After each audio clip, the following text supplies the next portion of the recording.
Yo, yo, yo, yo, yo, what's going on, everybody? It's Tuesday night. You know what that means. The Knucklehead Comic Book Podcast. We got Cap in the building. Show doesn't even know what the fuck's going on. We waiting on Lay. Cabs can't make it tonight, but we're going to have a good one. We're going to have a good one tonight. I'm telling you. What's going on, LaFlaca? What's up, Cap? Yo, this is going to be a good one. I can't wait to do the what-ifs. I can't wait to do the fights. And I got something for you. Last week, you had asked me about the street sorcerer that Luke Cage knows. Yes. And so I found him. And his name is Sir Magico. Ah, Sir Magico. Okay. Kenny, what's going on? Sir Magico. So is he from the Bronx or? Yeah. So here's the weird thing. I think we misunderstood what was said in that at Comic-Con. Because I have the actual panel right here with me that I can read from. All right, let's do this. And even in the panel, they turn around and say that, so they introduce him as Sir Magico, a wannabe master of the mystic arts. Oh, a wannabe. Okay. But now, when he get, what do you call it? In this panel, Luke Cage and Iron Fist, they took the Super Soul Stone from a character named Tombstone. Which I don't know if you remember him or not from the Spider-Man cartoons, but he's all gray. He wears a suit. He's like a heavy for a thug, for like the crime syndicates. Okay. So they took that off of him, right? And they're talking about it. And Iron Fist turns around and is like, "Yo," he's like, "Come on, man! If this were so magical and powerful, Doctor Strange would have known about it." So then Sir Magico turns around and goes, "Doctor Strange is a pendejo. I've forgotten more about magic than he'll ever know." Okay, so we got the pendejos in there. So the thing is, the writers had said he's a wannabe, but he honestly believes that he knows more than Doctor Strange. All right, yeah. So we're gonna have to find out about that one. Yeah, I'm gonna go on Comixology and see if I can find this run and read up on what the hell happens. All right, cool. Because we definitely gonna have to figure that one out. Yo, we got a magician from the Bronx coming through talking about Doctor Strange is a pendejo. We gotta figure it out. We gotta shed light on this. You know what I'm saying? People come here for the fucking facts. 1-800 facts is labeled up on the wall over there. Call it up. They're gonna let you know. Just watch the podcast. You know what I'm saying? But that's it. Shit. Here goes another little fun fact. Next week, I was planning on taking off. We was going to have no shows next week, just so, I give my guys a break and all that other stuff. I had the discussion with everyone. Everyone agreed to it. And Show thought that next week meant this week. So if he shows up, hey, good for him. If he doesn't, that's the best I got for you. I don't know what to tell you. But you know what? We tried. I only speak English, and I apologize for that. I need to learn other language for sure. I got to learn show. But yeah. All right, so today we're going to talk about the first episode of What If. We're going to come up with our own what ifs. It's almost like our comic book fantasy booking, but we're going to keep it in the realm of their own respective brands, so there's no cross-branding here for DC and Marvel. But we're also going to talk about we're going to have people fighting who would win, and that's going to be cross-branded. You know what I'm saying? So that should be a good one. Because like I said, I'm not too privy on comic books and their powers and all that, but I have some ideas, and I like to learn what the capabilities of these guys are. So that should be a good one right there.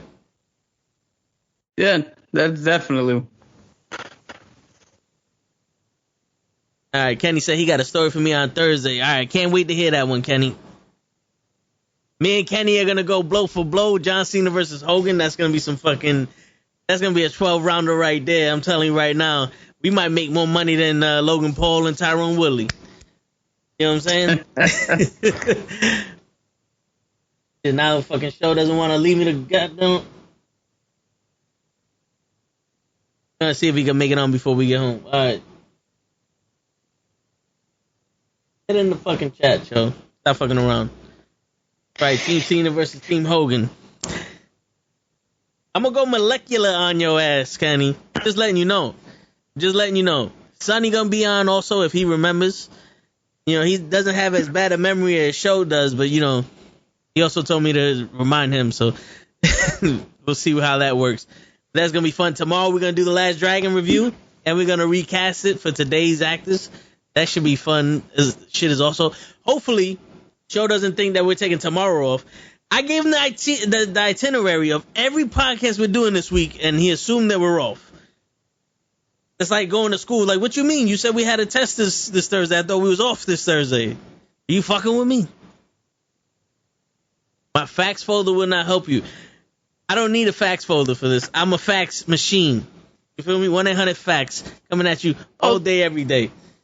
Did he just say that the facts are not going to help you in a debate? Not when John Cena's around, because they have the alternative facts. Yeah. Plus, you can't see him, so you don't know where he is. Yeah, that's true. We got John Trump Cena. But it's all right, though. All right, well, fuck it. Let's get into the first episode of What If. So, give us your opinion on that. So right off the bat, What If turned around and started off with an episode that I can only say excellent. And I wish Cabs was here because we had an argument when we did the tier system about the first Avenger, Cap's first movie. This episode not only did that movie better, it did it in 30 minutes. It had a montage, but that montage led into one of the coolest scenes I've ever seen put in animation. What they did with Steve was good. What they did with Peggy was good. I mean, I don't know how much you want to get into this or what you want to say before we get into the meat and potatoes of what the episode was, but this was a great way to start everything off. Oh yeah, it was a great way. And we could talk about everything in that shit because if you haven't seen it yet, then we gave you ample time. That's almost a week away. Tomorrow we'll make a week for that shit going. If you ain't see it, then sorry, Show, you're getting spoilers. But are you're referring to when she jumped through the plane? Yeah. So let's get into this because you got to have the context around this. So, Owatu the Watcher, he leads this whole series, and he can see every reality, every timeline, every different decision that's ever been made. And what he's presenting is a look at one of those. Each episode is a look at one of those timelines. So the episode starts off back when Steve was in the machine. They were about to give him the super soldier serum. And then they asked Peggy Carter, does she want to stay or does she want to go out into the other room? So in the movie, she went out into the other room. Steve became the super soldier. That German dude tried to blow up the thing, and we had the events of the movie. What switched here is Peggy Carter decided to stay in the room. When she did that, she noticed the German dude and was able to stop him before he blew up shit. But then Steve tried to come out, try to fight him. He got shot. They needed somebody to go into the machine. Peggy jumped in. She comes out all jacked and ripped and huge. I like that. And now we have Captain Carter, and the events of the show unfold similarly to the movie with little differences here and there. I like so that's basically the. Yeah, I like the fact that when she came out the machine, she was actually a little bit bigger. She was more muscular toned. She just didn't. She wasn't just the same person, just with more muscle. Yeah. And also, like, the differences between Captain Carter and Captain America was that they hated on Captain America because he was a small guy and like, look, we gave this guy muscle, he ain't shit because he wasn't a soldier. He wasn't the prototypical soldier. But with Carter, they shitting on her because she's a woman. No one believed that a woman can do what she did. they kept telling her you're lucky to be in the room, which is like, Yeah. really, motherfuckers? Like, For real, you tell that shit to like an apprentice or somebody who who won a trip somewhere. Yeah, even Kenny was saying that they liked that they did that to her. 'Cause if they left her looking normal, it would have like kind of defeated the purpose. It's like you did all that shit. Like Steve Rogers grew a foot. He grew like a whole foot and like what 50 pounds of muscle. You know, you gotta do something to her. You know what I'm saying? Because he was what 5'3" when he stepped into the machine. He's 5'4". And he came out like what 6'1". He had to be like 6'1". No, so Cap, I think he's either 6'2" or 6'4". So yeah, he's a whole foot or almost a foot. Yeah. And the one thing I will say about Cap is the one thing I've always found weird. So the Nazi party and everybody that we were really fighting in World War II back then preached the Aryan race. Over 6 foot, blonde hair, blue eyes, white. So in the comics, we send in to stop the Nazis somebody who's over 6 foot, blonde hair, blue eyes, who's white. Hey, I've always found that a little bit weird. You get destroyed by your own people, your own creation. So Kenny says he's billed at 6'2". You know, give or take a couple inches, yeah, but it's still relatively kind of like a foot. Let me wake up tomorrow 6'2", see what happens. I'm gonna get a shield and fuck people up. That's all I'm saying. That's all I'm saying. If he woke up 6'2", you'd have to surgically remove the smile from Vince's face. Word. The only time I'll be excited is if I woke up 6'2" and woke up with a full head of hair. You know, that ain't happening anymore. Shit. Another thing I liked about this show, this episode, before we get to that cool scene, is I liked how the romantic interest between Peggy and Steve, showing that she was never into Steve because he got muscles. She was into Steve because of who he was. Yeah, and that's a very big important message to send. You know, because a lot of predication of that kind of relationship is based off of, oh look, he got muscles and now she likes him. But you know, she liked him since the beginning. You know, so that's pretty dope that they kept that dynamic. They actually it felt like they were closer. You know, like in the beginning when he didn't get the serum, it felt like their relationship grew even better. You know. Well, that's because he didn't. So in the movie, he went off to the USO tour and started selling war bonds and other shit, and she was doing the actual fighting. Here, she didn't have to. When she became the super soldier, they didn't make her do the war bonds, so she got to stick around and foster that relationship even more. Oh yeah, that's true. That's true. You know what I did like about this the What If cartoon? Maybe because it's a cartoon, but she fought with that shield differently than any other person I've seen fight with it. Like she held it from the edge. She's smacking people left and right. She used it as a weapon more than a defense. Where everybody I see with the super soldier serum, they're relatively doing the same thing. It's like they saw Cap do it and they're like, I'm gonna be Cap and this is how Cap does it. So it's like everybody's trying to be Muhammad Ali in the ring and she's over here fighting her own style. So I like that. Yeah. I can only posit that being Steve Rogers learned to fight with the shield in hand. Peggy, and so therefore everybody else, they see how he fought with it and like, oh, this is how you probably have to do it. Where Peggy, she knew how to fight before you gave her the shield. So the shield was just an augment to what she already knew. Yeah, so if you see the pure enjoyment in her face when she bunked up against the Jeep and flipped it over her, she was like, holy shit, did you just... She literally turns around and goes, did anybody see that? Like, yeah, and then she goes, let's do it again. And she hits the other fucking truck. Oh, yeah, I get it. Because for Cap, that was more of shield, and for her, that's a weapon. Yeah. So I get it. That was good. And then the next episode of What If is I believe it's T'Challa. Yeah, T'Challa is Star-Lord. Which it's picked up by the Ravengers. That's a different dynamic, because I got a whole set of questions there, but they'll be answered during the show. But did that really happen in the comics, or is this also just movie related?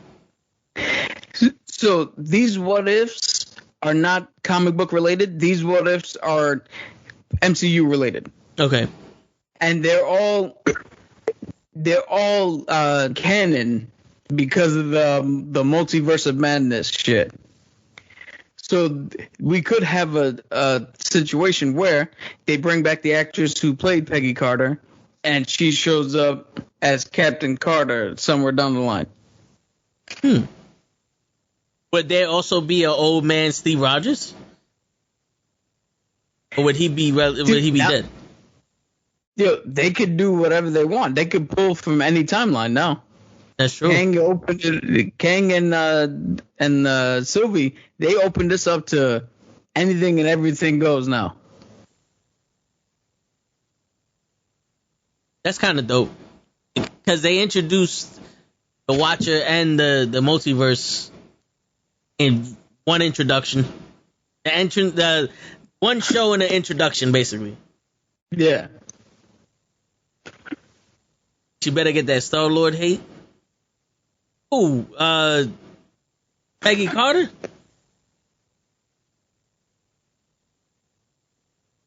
The hate for what? We gotta see what Lay says when he gets on. He said a damn truck. But hey, man, Cap is strong also. Kenny, they have What If comics in... Oh, Lady Loki. Okay, yeah, he's saying she better have that solo hate, because she blew everything up, for the universe. But Star-Lord could have ended Thanos, but Star-Lord had to punch him free and shit. So here's the thing. I will defend Sylvie here, because one hand, I wouldn't have... If he killed Gamora, I would not have hit him like that. I would have took the glove off of his ass, let them do whatever, and as they're trying to figure out the gauntlet, then I would have been whooping his ass. But Sylvie, I'm with Sylvie. You telling me that this whole situation, this whole structure, you want me to take over? No. I came to burn it down, so I'm burning it down. Cap's one of those people, if he has a choice, kill the person or do something else. I came here to kill you. I'm killing you. I didn't come here to bullshit you. But yo, Kenny, they have a run of What If comics. They're not the same What Ifs as the show, but they had What If comics in DC that... You can explain this better, Cap. Good. So it was actually Marvel. So I'm sorry. In the 70s and 80s, they did a run of What Ifs where they essentially just gave the writers, they gave them freedom. They were like, hey, take these comics, or take these characters, write one-shots where you can literally do whatever you want. And a one-shot is? So one-shot is a comic book issue that is just that one contained issue. It doesn't run on for more than one. Some of them might have been more than one, but it's very rare for a What If. So you take a situation, you can make it darker, you can make it funnier, you can have characters die, you can do whatever you want, because at the end of it, that all gets resolved, and it has nothing to do with the 616 continuity, the regular continuity. It later on became, so they did it in the 70s and 80s, then they brought it back in the early 90s, and then they did it again a few years ago. I don't know if they're still doing it, but it became a testing ground. So Jane Foster, who is now Thor, she had her own What If. What if Jane Foster picked up the hammer of Thor? And they did that, and just to see what the reception of it would be. It wasn't really that popular at the time, but since they had already did it, it gave them the idea to bring it into the full 616 universe with her whole story arc. And actually, people now prefer her to Thor than Odin's son. So now I don't know if they've changed it, but the last I read, she's officially Thor and he's just Odin's son now. Okay. And they originally Captain America picked up Thor's hammer in a What If comic also, or was that yes. Wonder Woman? So originally Cap picked it up in a What If comic. The Hulk never picked it up. The only time the Hulk picked it up was I believe in the movie, the TV movie they made back when Bill Bixby was Bruce Banner and Lou Ferrigno was the Hulk. The good old days. Yeah. So Wonder Woman picked it up during the Marvel versus DC fight, and then Storm had picked it up at some point. A couple other people have picked it up since then. Okay. Has Hercules ever picked it up? I don't believe so. But I don't think he's had an opportunity to do so. Oh, okay, all right. So funny thing, Wonder Woman picked up the hammer in that Marvel vs. DC, since we're going to be talking about fights later on. And then she proceeded to fight Storm, and Storm beat the brakes off her ass, even with the fucking hammer. Damn. That's how badass Storm is? Yo, Storm has the power of nature itself. She is, for all intents and purposes, a demigod. Okay. I mean, it's Wonder Woman's a demigod also, right? But she doesn't have powers to control anything but a lasso, right? Yeah, correct. Wonder Woman is a demigod, similar to Greek mythology, like how Hercules is. Okay. Where she just gets the strength and the speed and all that. For some reason, they decided to write her as she can fly and she has an invisible plane. So, you ever get tired of flying? Yeah, if you ever get tired of flying, fly.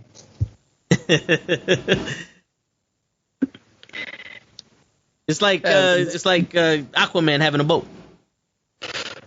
Yeah, okay, or a submarine. Yeah, right. Okay, has there ever been a What If comic where What If Wolverine's adamantium was made from the metal of Mjolnir? No, I do not believe so. But so here's the thing.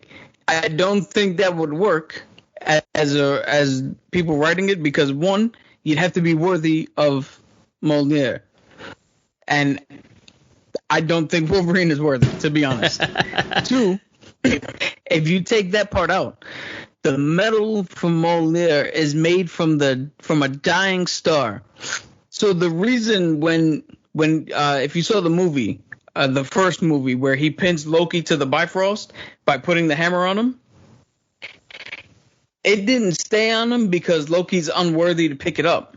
It stayed on him because it is that heavy. So if you put it in Wolverine, he ain't moving nowhere. You essentially just made him a statue. So it would be like when they actually put concrete in him and killed him that way. That's how yeah. So he died when they poured the adamantium over him and casted him like a statue. Okay, all right. I thought it was concrete. No, he just let it sit over him and he let it harden up. Damn. Which is the cruelest way to die for him, since his healing factor probably kept him alive a whole lot longer than necessary. What's going on, Late? What's up?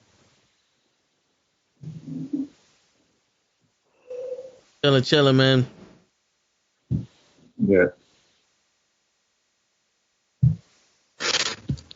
So real quick before we get into the thing, just to get to that scene for What If. So Peggy Carter, they had that scene where she's stopping the trucks. She flips one. They fight. They do the whole montage like they do in the original movie. But partway through the montage, they show that Steve Rogers is now Iron Man. Stark's father created an Iron Man suit back in the day with the Tesseract powering it.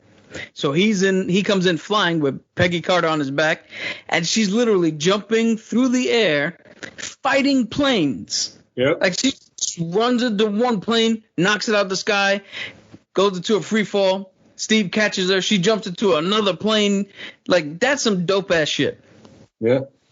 It was some dope ass shit. It was. I was looking at it like, see, that's a good way to flip the thing over. You didn't see Cap doing that. Probably did in some comics, but you didn't see it in that. Yeah, dude, for real. Yo, Leg, quick update. Show thought that I meant this week we were gonna take off, so he's not home right now.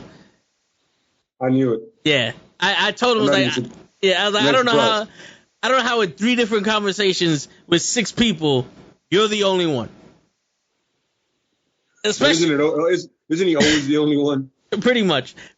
Especially after I told you the topics of this week's all of the podcasts. Yeah. Like, why would you tell us this for next week? Like, you said brainstorming. I'm like, I'm with that. I don't know. That's why I asked again. I was like, you sure it's this week? And I did ask twice. Yeah. Just to cut, and I saw that he saw it. But he saw it and he said it. And I'm like, okay. So he got it. Yeah. That was our fault. We didn't reclarify after the clarification.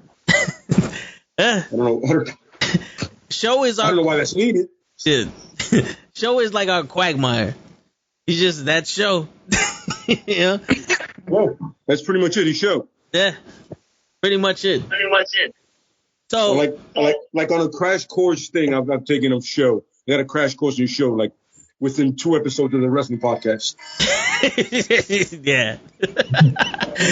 Summed up. Pretty much. You got to give it to him. He doesn't change who he is for anybody. No, I appreciate the consistency. At least I know what to expect. Yeah, pretty much. Like I'm never surprised at any point. I hear you, bro. I hear you. So how did you like the first episode of What If? I loved it actually. I love the fact that it took their story and it honestly showed Peggy's experience with pretty much war in general. Like, you know what I mean? Like she's experiencing war. Steve isn't at all. Steve's a good man, but he's not a good soldier. Peggy just has to be a good soldier and a good person, so it kind of balances itself out. Yeah. So when you give somebody like that actual powers, it's going to seem everything is smoother with her, and she picks up things quicker. Because there she doesn't have to train. She already has that knowledge and that skill. So it just comes natural to her with a lot of things. You know, and the relationship seemed great. It seemed more genuine than before, you know? Yeah, it did. Yeah. And it wasn't like uncomfortable neither. No. It was legitimately one of those, you can tell it's genuine, just liking each other. It has nothing to do with how whatever person looks. They just get along very well. Oh, yeah. She appreciates that he has the brass to do what he was about to do. Word. And, I'm happy they still kept Steve Rogers as Steve Rogers. He wasn't a bitch. Yes, He's like, I didn't need the super soldier serum to fight. I want to fight. Give me a chance. Yeah, absolutely, yeah. And that was always the basis of Cap's character is suit or no suit, I'm going to fight one way or another. I'm going to find a way. Oh, yeah. That's why I try to enlist so many times. Oh, yeah. Now, quick question. Which Iron Man suit do you think is better, Tony's or Howard's? That's tough. I like Howard's ingenuity with what he had at that time. You know, you're kind of limited, but his imagination kind of makes up for that limitation. You know what I mean? It's his creativity is like, all right, if I'm going to make a suit, he has to have like a tank feel because that's all they knew. You know what I'm saying?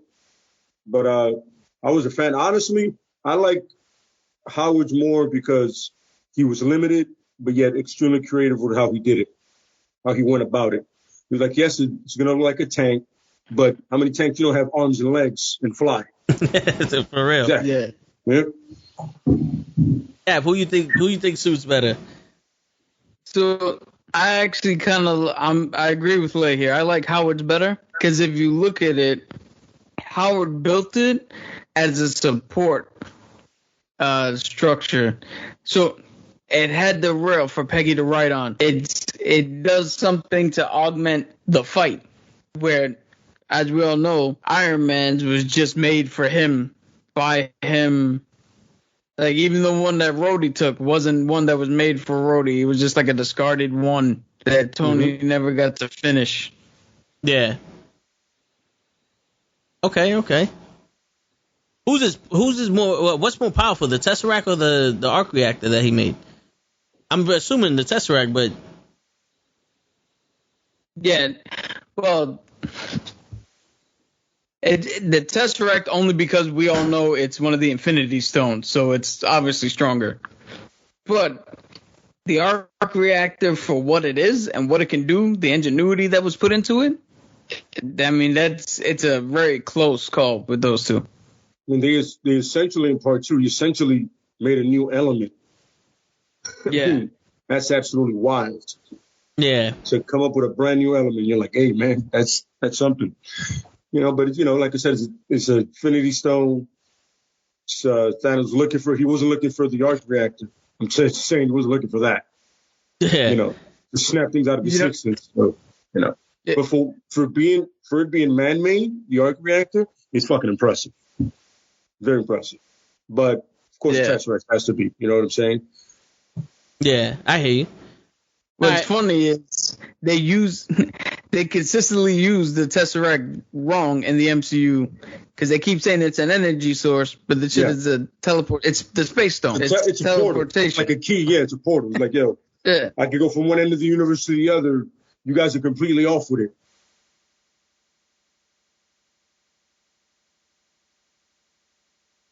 There you go, figure.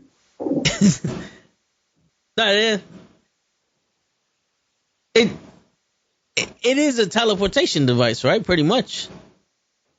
Or is that just what they use it for? No, that's what it is. It's the space stone. It bends time and space, and you can move freely so long as you know where you're trying to go. Okay. That's why every time you open a portal, you see that one shine because that's what it was doing, essentially. Yeah. Yeah. All right.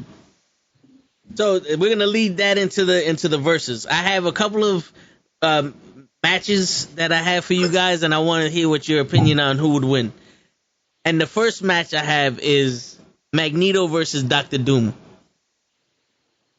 And don't be surprised. I took the brands and put them together for some of these matches. But yeah, so Magneto versus Doctor Doom. Who do you think will win that and why? I'll let Cap go first. You want to start? I'll let you go first. I've had this matchup in my head for years, and it's always been like flip-flopping with me, but go ahead. So I'm going to go Doctor Doom. Only because, Magneto has been kind of a de facto leader for the different variations of the mutant island that he's run. But he hasn't been an actual leader. So in terms of intelligence and getting people behind you and knowing what it takes to get a job done that's difficult, Dr. Doom has actual experience as a leader. Now, Dr. Doom has magic. He's almost to Doctor Strange's level with his use of magic. He's got technology. He's got vastly superior intelligence. And not to mention, he's the only villain out of them, but rare anybody else has done it.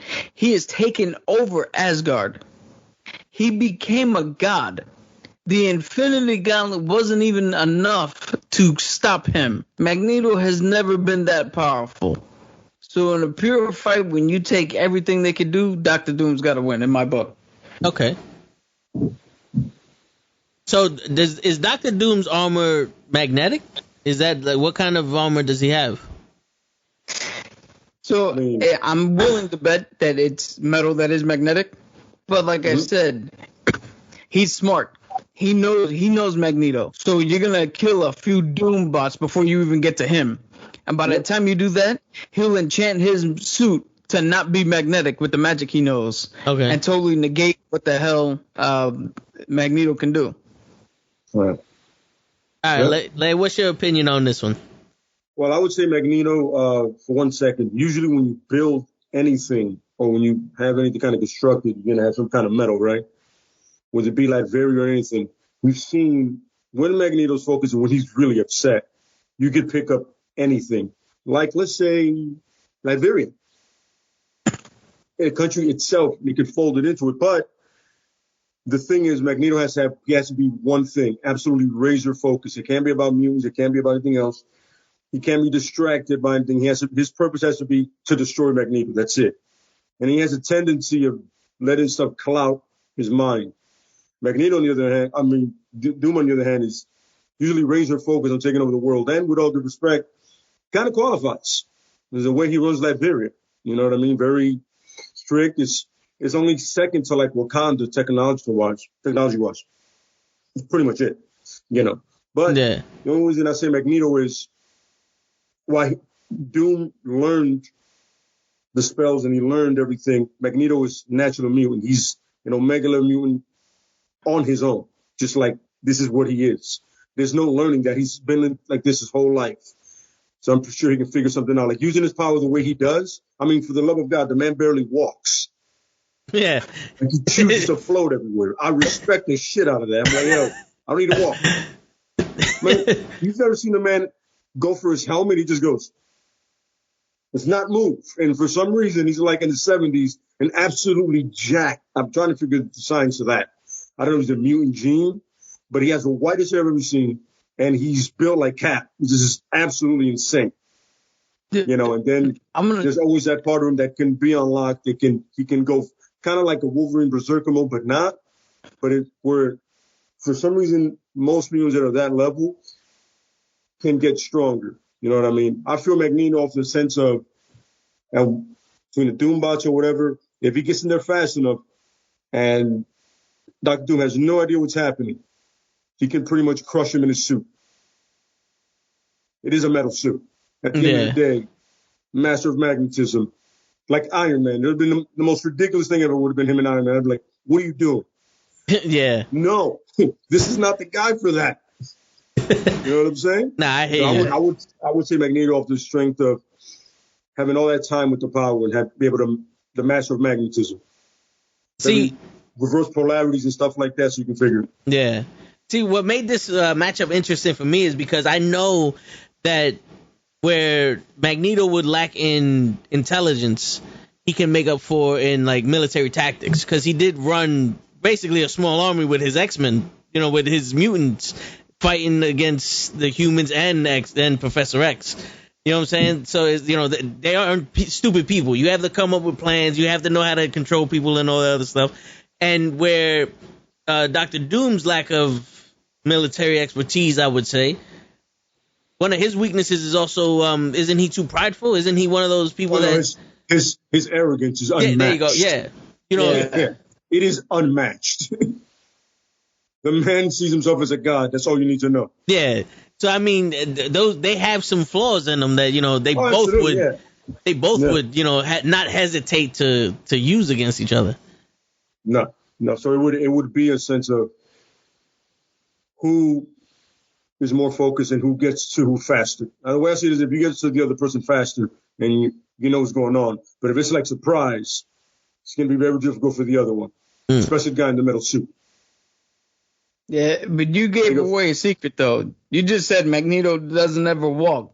So his leg must have atrophy. So as soon as you knock him to the ground, he can't walk, bro. Yeah, I'm pretty sure those legs aren't as useful as you think they are. I completely agree. Yo, just make him into Professor X. For a guy that doesn't fucking walk, he sure as hell don't miss leg day. Maybe the wrong guy. Maybe the wrong guy has a wheelchair. Maybe he's moving Professor X's wheelchair also. His shit don't fucking have no wheels. That shit hovers also. Well, whatever the hover technology is, it's still moving. What was that? Yeah. That hover technology that he has going on. Oh yeah. That probably McCoy made for him.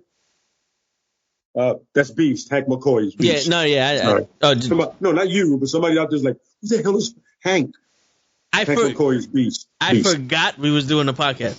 I'm so interested in the conversation. I forgot we have people watching. Yeah, absolutely.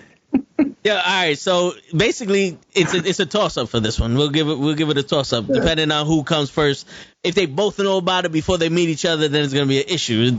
It could lean towards Doom's way. But if it's one of those, you know, surprise attacks, we're just in a war and boom, hey, there goes Dr. Doom, crush him. It could go with Magneto. So here's the thing. Final point. Dr. Doom has the Batman syndrome. You know, Batman, it said that if you give Batman time to prepare for anybody, he can beat anybody. It's the same thing with Doom. You give him a little bit of time to prepare, and you ain't going to beat him. Okay. All right. So that leads me to my next match, and this one is the hard hitters. This one is the no fuck arounds. Darkseid versus Thanos. Darkseid. Darkseid doesn't need an Infinity Gauntlet to be who he is. That Omega Beam alone is something, don't get me wrong, Thanos is strong and whatever without the Infinity Gauntlet. But I feel like Darkseid is literally, you created Thanos because of Darkseid. Literally. And if I'm wrong, anybody can correct me. I'll wait. No, you're right, Jack. That Jeopardy theme, it would be so dope, but we'll get so copyrighted right there. But yeah, you know what I mean? And the fact that, by the way, there it is, yeah. The fact that he's been looking for that stupid equation is what fucks him up sometimes. But when he decides to get down, there's very few people outside of like Superman, like the ultimate gold version, that can actually stop him. That Superman that went through a million suns or whatever the fuck he did. That guy. Like, he's one of the most annoying Supermen, but I understand it. Like, make a guy OP more OP. Yeah. Fuck it. Right? Fuck it. But yeah, I would say Darkseid any day of the week. What equation are you talking about? The anti-life equation. Yeah. It's the thing that in the Justice League, the Snyder Cut, the thing he was looking for at the beginning? That's what he was looking for. Okay. Yep. Okay. Yeah. That's what was in those mother boxes? No. It's supposedly it's on Earth, and there was a map saying exactly where it is. Right? Well, that's what he's been searching for this whole time, destroying planets. By taking over planets, he's been looking for the anti-life equation, which is accurate because that is what he's doing in the comics most of the time. So he's basically like Galactus, just looking for an equation instead of a feeding off. Yeah, well, in a sense, yeah, but except he's not eating the world. So Cat, before you go, would it have been fairer if I said Galactus versus Darkseid? No. So Darkseid would beat Galactus also? Yo, Galactus is really a punk. Oh, okay. Yeah, he is. He's kind of a guy that kind of fell into that situation he's in. Honestly, kind of just fell into it. It wasn't really like I'm Galactus. Like, no, he was just a normal dude and kind of wanted that way. Okay, yeah. All right. Yeah, Galactus is only portrayed as evil because he literally needs the substance of planets to survive. So he's not actively coming out here like, oh, here's Earth, I'm gonna fuck it up. He's like, I need something to eat. Otherwise, I'm gonna die.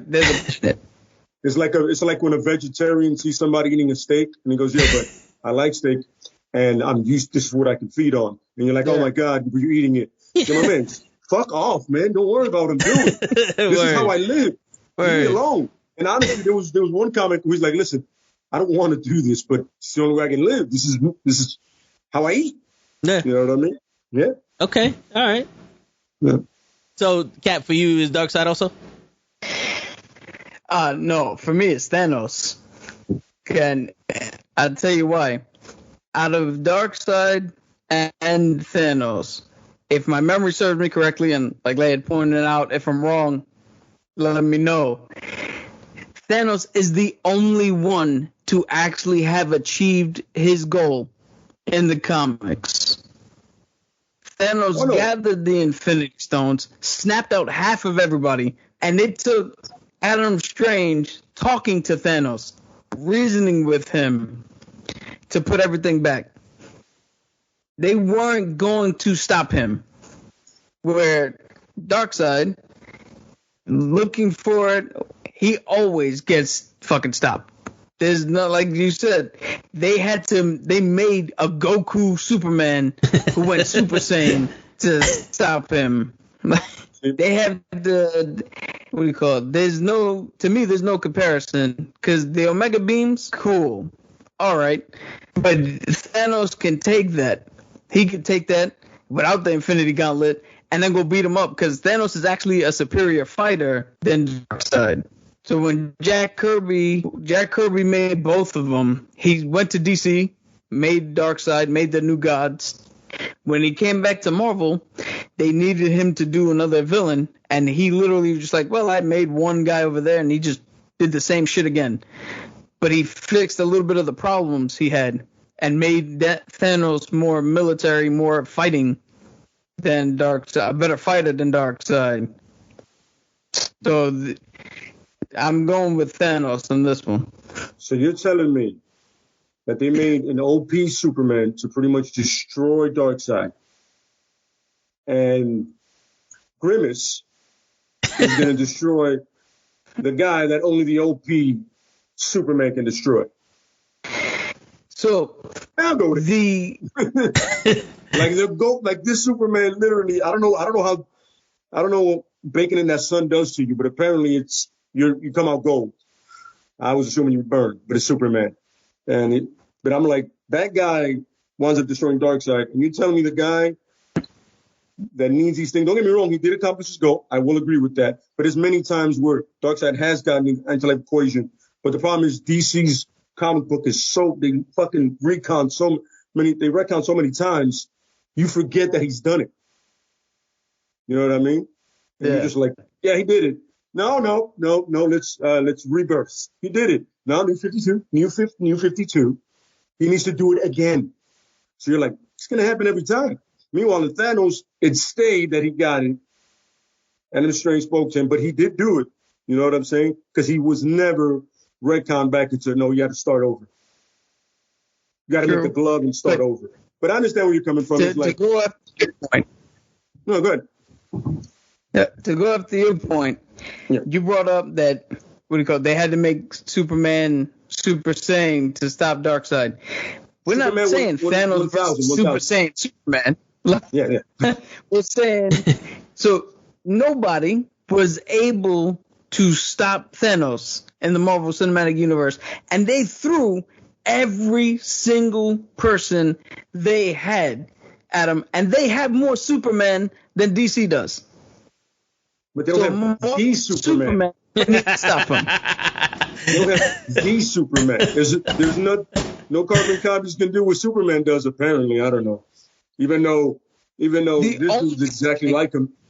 I forgot the dude's name. The only thing Clark can do that nobody in Marvel can do is put on a pair of glasses and have an entire world fooled that he's a completely different person. Let's not get started on that. That annoys the shit out of me. I don't even want to get into that. That's one of those disguises that I just go, nobody see it. But yeah. I mean, different thing. I'm going to go with. And remember, Darkseid has been leading his army for how long? Like that. He has a whole planet and he has a bunch of generals. For how long? How old is he? Thanos don't need none of that shit. I don't say he does, but I'm just saying, you talk about military strategies. The man is literally commanding legions of armies. This guy has 5 people, which are dope, by the way. Have you ever seen Darkseid fight? Yeah, I've seen Darkseid fight. I've seen him beat the shit out of Superman and beat the shit out of plenty of people. Dude, I mean, he beat the shit out of his son. He's Orion. He beat the shit out of that dude. He does it all the time. He fucks up Orion all the time. And Orion's literally a military guy. He does it all the time. He's like, my kid is here. Give me a second. I need to backhand him a little bit. What was that? No, but I get what you're saying. I see your point. You know what I'm saying? We agree to disagree. Yeah. We did it in the last point too, by the way. This one just got a little more. Yeah. Because of the stakes. Because these two guys are pretty much, they're what the other guy is in the other things. Teams come together to stop him. Teams come together to stop that guy. Yeah. I mean, one they succeed, the other one they completely fail because they're fucking idiots, man. All right, so I got another one for you. This one is impromptu. This is one of my original ones, but I changed it. But I'm gonna say it to y'all again. Lex Luthor versus Reed Richards. The battle of the minds. I'd go with Reed. Yeah, Reed Richards is the smartest, one of the smartest. Right now he's the 3rd smartest in Marvel, and Lex Luthor is just a man. We're not even talking about Reed can stretch and shit. I thought Lex Luthor was a level 10 intellect. in DC, that don't mean shit. I thought he was one of the Batman is smartest not a people. level 10. They select Batman is apparently smarter than everybody. So is Mr. Terrific. You know what I'm Yeah, saying? nobody says shit about him. All right, so I thought they were going after. I thought this was going to be smart guy versus smart guy.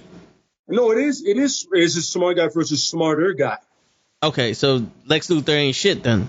He's just a No, man. he's something. Yo, Lex Luthor could probably below Reed Richards. So, By the way, not enough props is given to Bruce Banner. Extremely intelligent, really intelligent. You know, they just, because he's the Hulk, they never give him that props, but very intelligent. they To only. the point that Tony Stark even sometimes goes, "I think you're smarter than me," and everybody goes, "He is." But whatever. You have the arrogance backing you up. Whatever. You feel you're smarter, but we know who's smarter. Yeah. So you said that. Like they got a guy named Blue Marvel that's extremely intelligent as well. He's like a Superman kind of guy, African American guy. Yes. He's dope, and he's also intelligent. You know what I mean? Yeah, I mentioned him a couple of podcasts ago. Yeah, no, absolutely. You got people like that have yet been mentioned or spoke about, but once again, extremely intelligent, and yeah, that's the kind of guy that would give Lex Luthor or anybody on the other side a run for their money easily. And then he is powerful, so that does help. And what he has, his power is literally what his degrees are in. His power is what he studies before that happens. So you're like, yeah, it's kind of cheating. The power I have, I know how to use it better than anybody else at this point. Yeah, okay. It's kind of like when Tony woke up. It was in Avengers 1. Like, when did you know about quantum physics? Last night. I read the book. Last night. Yeah. What are you talking about? And all of a sudden, Bruce Banner starts talking to go see somebody that knows my language. There you go. There you go. Another brain. Word. All right, so that was a miss. Swing and a miss, strike one for me. I thought I was saying some shit that y'all was going to be like, oh, this is dope. No, I mean, the way Luthor is advertised a lot of times, he is intelligent. But for Reed Richards, that would be disrespectful. Reed Richards, but by the way, make no mistake about it, Reed Richards is extremely arrogant himself. Like Dr. Doom is arrogant, but Reed Richards' arrogance gets hidden behind him being like goofy. He is extremely arrogant. Next level. Yeah. Nobody compares to me. Like, if you say he's wrong, he'll find 50 ways to prove you wrong. Like, you're wrong. I'm never wrong. So, saying, does not make no mistake about it. Reed Richards, most geniuses have a lot of arrogance to them. You know what I mean? Yeah. Yeah. Okay. So, all right, my next one, I guess Cap already answered this shit, but Wonder Woman versus Captain Marvel. Because Cap said Wonder Woman got fucked up with Moliere, but... Yeah. But here's the thing, right? They give so many variations. There are so many different versions of Wonder Woman, right? Like, there's one point where Wonder Woman is essentially like the second coming of Superman. Then there's another one where she's barely holding her own against Cheetah. You're like, what? I've seen you beat the shit out of Superman on several occasions. You even cut his throat. Why is Cheetah giving you a run for your money right now? What, did Cheetah get enhanced? No, she's just still Cheetah. I mean, listen, I've never been a fan of Captain Marvel to begin with. Like Ms. Marvel, yeah. Then when she became Captain Marvel, she became such a douchebag in between the cut and then this chick playing her. I'm like, whatever, but she is very powerful. If we're getting two equals on straight tactics alone, I'm going to go with Wonder Woman because warfare is her life. Like, she literally lives to fight. If she's not fighting, she's bored. She's on some, I don't like this peace. I remember there was a comic where she's like, yo, I don't like these peace missions. Why? There's no fighting. I'm Amazon. I'm built to fight. You know what I mean? Literally. That's all I'm built for. But, that's my take is, if it's the Wonder Woman that I grew up with, is going to take, first thing is she's going for that throat of the head to cut it off. That's what she does. You know what I'm saying? And she has a sword that's pretty essentially a god killer. Yeah. You know what I mean? Kind of like the guy that's going to be in a Thor Love and Thunder. Essentially, it's made to kill gods. You know what I mean? So, I mean, I would just go with Wonder Woman, and I'm just a fan of hers anyway, especially the black one. Is it Black Wonder Woman? Yeah. Oh Yeah. shit! Like there's a new Wonder Woman now that's from Brazil, and when you in the comics now when they read everything, yeah, that's pretty cool. That's dope. Yeah. When I saw she was from Brazil, I was like, I see what you did there. They used to be naked, you bastards. All right, Cap, what's your opinion on that one? So, like you had mentioned, I had brought up the Marvel vs. DC where Storm beat the shit out of Wonder Woman with Thor's hammer. But Lay brought up a thing in the comics. Carol Danvers is a bitch. So just based on that, I'm gonna be like, I hope Wonder Woman kicks the shit out of her. We got our first agreements. I want to see that. I want to see that stupid spiky haircut with just Wonder Woman picking up the head on some. It's a lot easier than I thought it was. Why do you call her Captain Marvel again? Oh, so you know why they call it Captain Marvel, or was that like a? Oh no, that whole thing between Shazam and that. I'm not getting into that. That fucking dispute. It's honestly, that's just like it's like I named it first, it's like the most childish shit DC and Marvel I think has ever done to each other. Yeah. She's like a little kid thing. Stupid. But then again, at one point when you're like competing, you're gonna get petty. You know what I mean? They could have been both Captain Marvel, by the way. But I feel like Shazam is a cooler name anyway. It is. I'd rather say Shazam, which is one word, easier for everybody to remember, than Captain Marvel. True. You know what I'm saying? Yeah. And yelling that shit sounds cool anyway when he does it. Yeah. Shazam! Yep. That's very cool. Yeah. To go back to Captain Marvel for a second, I don't know if anybody's read the second Civil War. There's a panel where she's fighting. So Iron Man is now on the other side. Iron Man is taking up Cap's position, and Carol Danvers is taking up Iron Man's position. And there's a panel where there's some teenage superhero, and that really fucked up. And Iron Man went up to her and was like, "Look, this is getting out of hand. We should teach this kid, leave him alone, put our shit aside and team up and help this kid out." And she essentially was like, "Nope, he's going to jail," and just fucked him up anyway. She's a cunt. Telling you, she's a cunt. Damn. Straight cunt. Telling you, son. Like the way they write her is fucked up to her. Because if you ever go back and read the Ms. Marvel, there was something that happened. I don't want to give it away when people to read it. It was really fucked up. Oh my really God! Felt for her. There was whoever thought of that shit was two things. One, complete dick, and another thing, out of his fucking mind. But you felt for her. You felt for her. You're like, the worst. It's probably the worst thing they could have ever written for any character. Absolutely correct. Absolutely correct. I can't agree more. Besides Thanos' brother, with his power, Star Fox. Yeah. Right? Yeah, besides him and his power, and that's a shit show and all. We'll get to some fucked up powers later in another one, but trust me. Yeah, that's got to be a topic. His shit is like, and I'm not talking about bad. I'm just talking about like fucked up power. Like just morally wrong. Damn. And even if you have like little morals, you can still go, that's just either you're with it and you're a piece of shit, or you're just like, that's not right. But her thing, when it happened to her, you're like, wow. And then all of a sudden, when they changed her up to this cocky pilot douchebag, I'm like, damn, I used to like Ms. Marvel. I liked her. All of a sudden, you read and you're like, man, she gonna fuck herself. And then they got the perfect actress to be just as cunning as she is. They got the perfect, I'm just got a cunt to play an even bigger cunt. I'm like, wow, you guys, great casting, by the way. I just don't like the actress. I don't like her. I don't like her in anything she's in. And I've seen stuff with her, and I'm like, oh, I've never liked you. Like, I've never liked you. You're acting, you nothing. You know what I'm saying? You've been a cunt your whole career. Damn.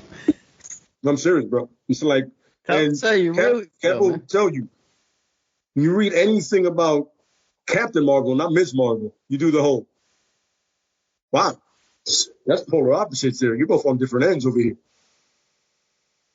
You know what I'm saying? Shit. No. Damn. All right, I got one more, and then we can go into our what ifs. Namor versus Aquaman. while Lay drinks his water. Ironically, right? It was all planned. Yeah. It was all planned. Perfect all timing. Perfect timing. Hitting plan. Cap, you go first. All right. So this is going to be a tough one because even admitted by DC staff, they treated Aquaman like a fucking joke for so long that it's easy to just dismiss him and be like, well, Namor, because Namor is better, he's cooler, he's done more shit. But the one thing that Aquaman has that Namor doesn't is Aquaman can actually control the fish life around him, and Namor can't. So if you battling Aquaman, you battling literally the entirety of the ocean at the same time. And I don't think Namor has the stamina to do all that shit.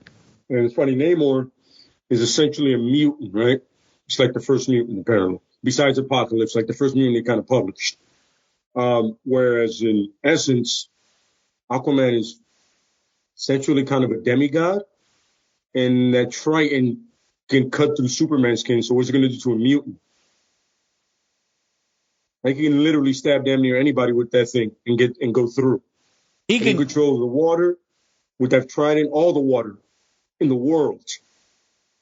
He can flood the earth if he wants, whatever he wants. Shit.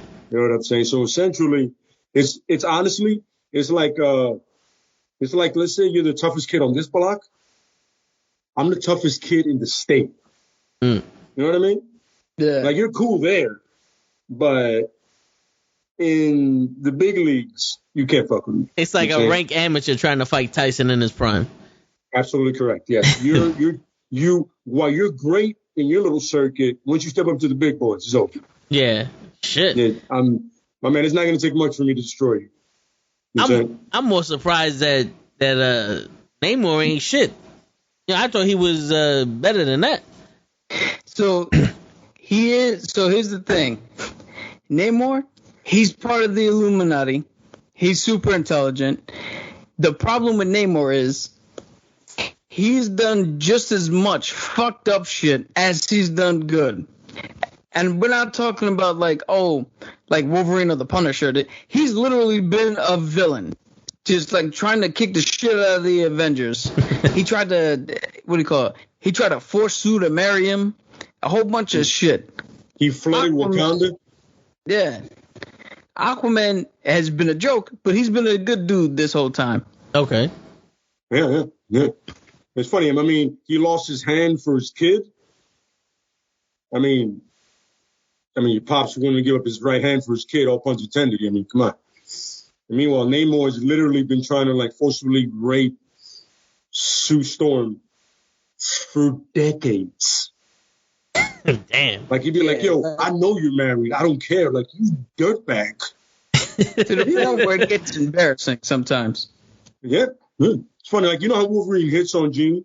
Yeah. Right? But Scott has to be dead for him to do something. Like, Scott's dead. This dude goes, yo, your man is standing right here. You can go fuck himself. Wow, son. But Namor's another guy. His arrogance will get the better of him. He's lost plenty of fights to Black Panther off the cuff that he's like, yo, I'm more powerful than you. Black Panther goes, yeah, you are. But you're not humble, son. And I have better technology. Shit. So Name was the type of dude to walk in the room and be like, yo, fuck you. Come here, girl. Absolutely correct. He will literally walk up to you while you're standing at your girl and go, you don't want him anymore. You want me now. It's like, wow, hey, dude, I'm standing right here.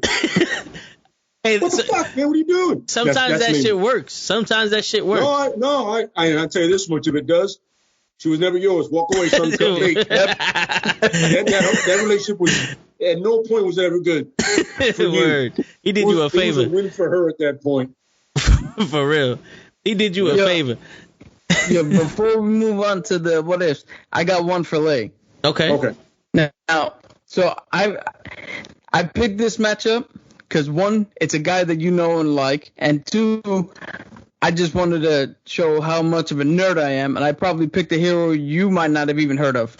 Yeah. So I got the Red Hood versus Night Thrasher. Wow, Night Thrasher with the black suit. Yeah, the Night Thrasher. Even has a skateboard sometimes, depending. He's kind of like a Batman story, but not.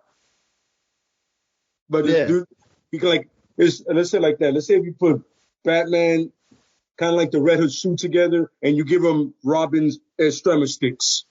Kind of like that. Honestly, wow, that's a good one. But you know what it is? Red Hood is willing to kill at any point to win. And I know the Night Thrasher has done it, but it has been on like extreme circumstances. Red Hood will do it because it's Tuesday. We know this. Red Hood will kill. You go, you know what? It's going to take a lot of effort for me to put you back in jail. I might as well just murk you now. I tried putting you in jail. You got out. Now you got to die. But I think between Red Hood's training and the fact that he trained in more lethal arts outside of Batman after he got the shit beat out of him by the Joker, you know? And he learned from Lady Shiva and everybody, but he learned to kill and he became a better marksman. I would have to go, and I like Night Thrasher, especially I like his suit because it looks dope. Like it's a dope looking suit. You know what I mean? It's crazy dope. If you get a chance, look it up, man. Look it up, Tut. So it's dope. And he sometimes has a skateboard, which is also dope. But I would have to go with Red Hood easily. Because he would literally shoot him in the face and just call it a day. All right. I mean, you cut your heads off of drug dealing bosses, lieutenants. You're gonna do anything to win at that point. No, but it would be fun hand to hand until Jason realizes he has to shoot him in the face. Yeah. Like he goes, all right, now he's not gonna go away because he won't. Now I got to kill him. You know what I'm saying? To give a little insight to the fans who are, the people who are watching right now, I picked this fight specifically because Night Thrasher is a skilled acrobat and aerialist, just like all the Robins. Mm-hmm. He's a skilled martial artist, hand-to-hand combat guy, just like all the Robins. He's an expert detective, just like all the Robins. The only difference is he's a skilled inventor and computer hacker. So he's got that. So he's got a little bit of like Mr. Terrific mixed in with him. Yeah. Okay, I put it. The only one that I would see a matchup with, and it'd be a fair fight, probably be like Tim Drake, because he's also very intelligent and he has better hacking skills than anybody else does. Yeah. Like Nightwing would be the best all around. Like his skills are more well rounded. Clearly, Jason Todd is a more aggressive. He's stronger. He's built a little bigger. You know what I mean? And he learned certain ways so the fight could end quicker. And with Tim Drake, it's more cerebral. You know what I mean? He's thinking of way to win. You know what I mean? And Batman said, he goes, yo, he's going to be a better detective than I'll ever be. And that's all you need to know. You know what I mean? But his hacking skills, would match up better, especially after the training with Lady Shiva, which would match up better with Thrasher. Yeah. Yeah. Like the only matchup I could think of for Nightwing would probably be Daredevil, because the weapons are pretty much the same. And the skill level is kind of like the same, you know what I'm saying? In a sense. Like, there's no acrobatic that matches Nightwing that doesn't have a superpower. Yeah, period. That's true. Nobody. Not a one. They've tried, but it hasn't worked out. You know what I'm saying? Well, I don't know. Have you seen Cirque du Soleil lately? Huh? Said, have you seen Cirque du Soleil lately? Some dudes do interesting stuff. But I'm pretty sure they're not carrying all that gear Nightwing is. Especially in the utility belt. You know what I'm saying? He got most of his stuff in his gauntlets. That's the amazing part. Mm. They're not fat. I don't get that part, but whatever. No, yeah, but that was a good one. Funny. I had one. I'll come back to it. Don't worry about it. I had one. As I was saying the Night Thrasher thing, that's why I left my mind, because I wasn't ready to think of Night Thrasher at all. I was like, oh shit, wait, Night Thrasher. I remember him. He kind of looks like that Hawk character. I forgot his name. Starhawk, or that Stallone played him in Guardians of the Galaxy. Oh yeah, I know you're talking about. The suit kind of looks similar. I have it up on the screen. Yeah, that one. Well, that's the more modern one, the one you got. The one I'm talking about is like from the early 90s. That's the one for a game. That's for that Clash of Champions, I think. I had it for a while and I played it. Yeah, that's it. Yeah. Yeah. I guarantee you, nobody, probably in the entirety of the United States, was thinking Night Thrasher today. Absolutely not. Except for there me. You go. Yep. Once you said, yeah, I know, Night Thrasher. Yeah. Yeah, that's Night Thrasher right there. Yep. That's crazy. I would have never thought about that. And it was like months ago that I was on a site that has comic books, and I saw his and I read it, and I was like, I forgot I'm a real fan of his. So, and I really like his stories, kind of like Batman-ish, but it's cooler, and he's black. Oh, okay. Yeah. That's the kicker to him. He actually is African American. Yeah, so during the whole Secret Empire where Cap was Hydra, he was actually teaming up with Sam as Cap, and he was doing the groundwork with the basically what Luke Cage would have done. Mm-hmm. He was doing that whole storyline, trying to help out with the resistance and fighting back all the shit that they were doing. He played a really good role in that. Mm-hmm.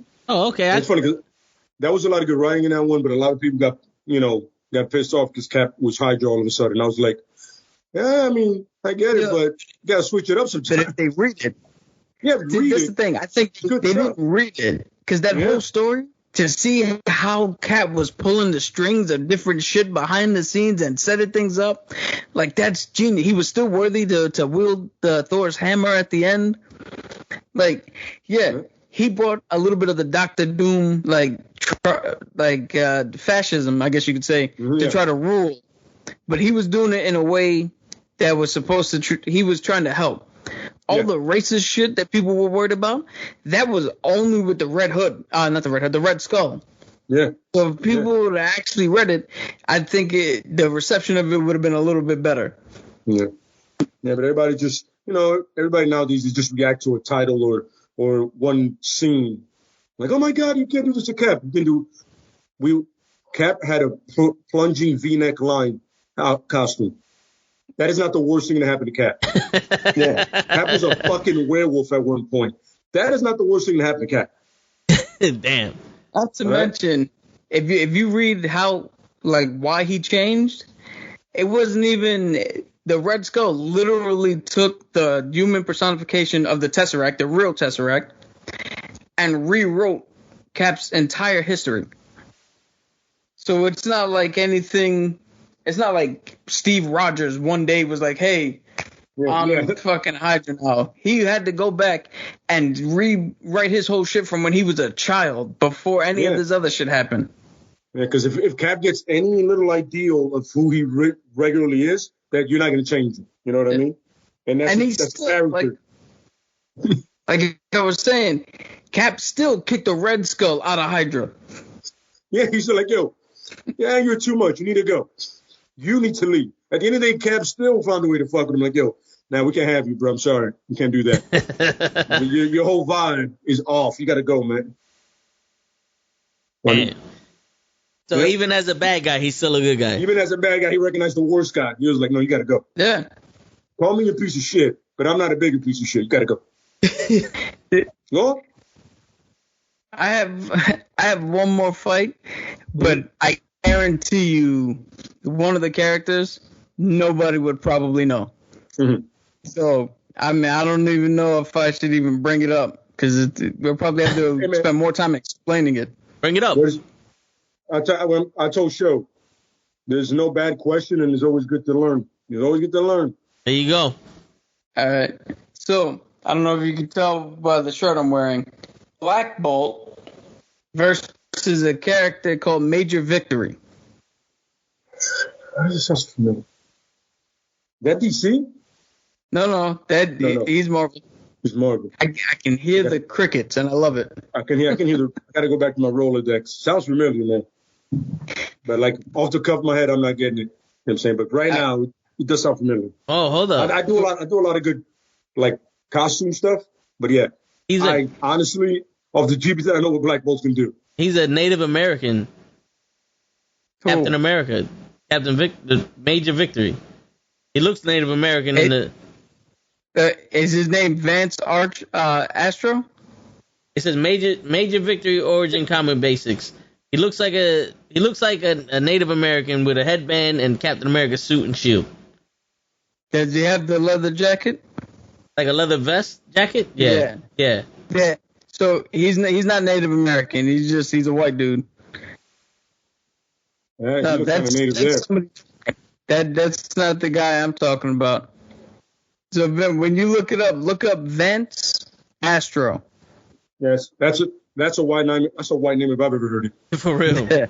So Vance? This is what happens, right?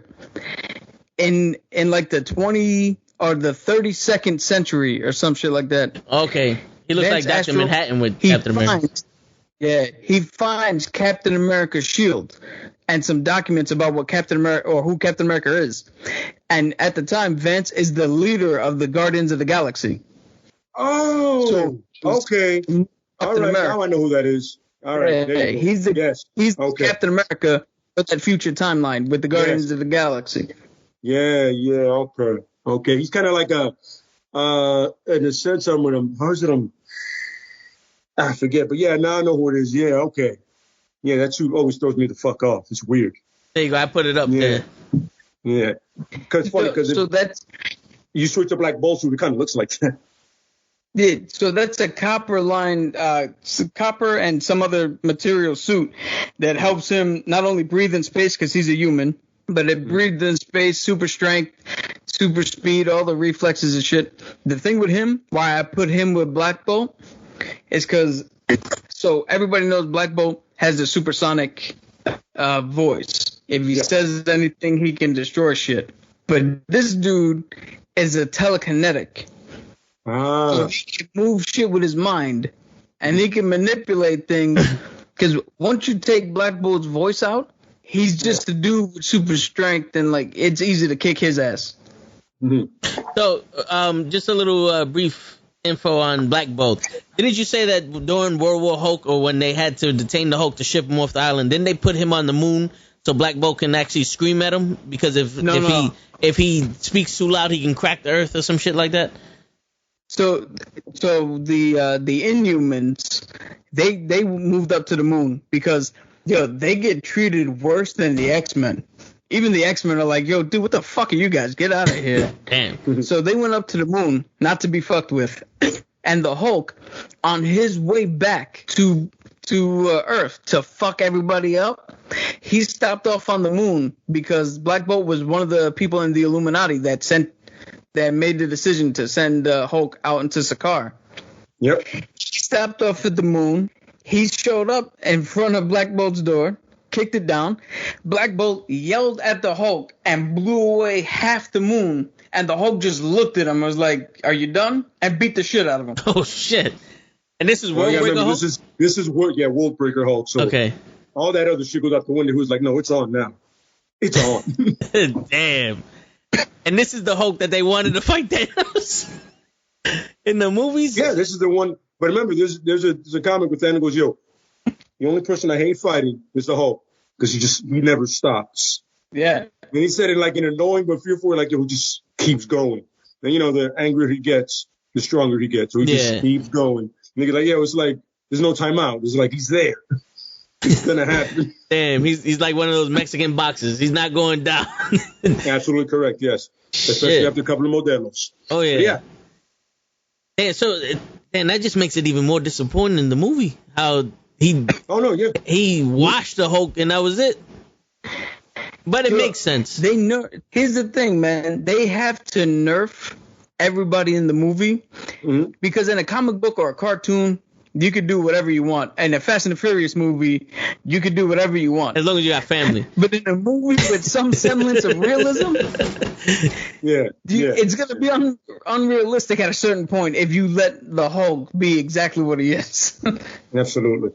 Like the Thanos had to do that in order because that movie would have been really short. Really short.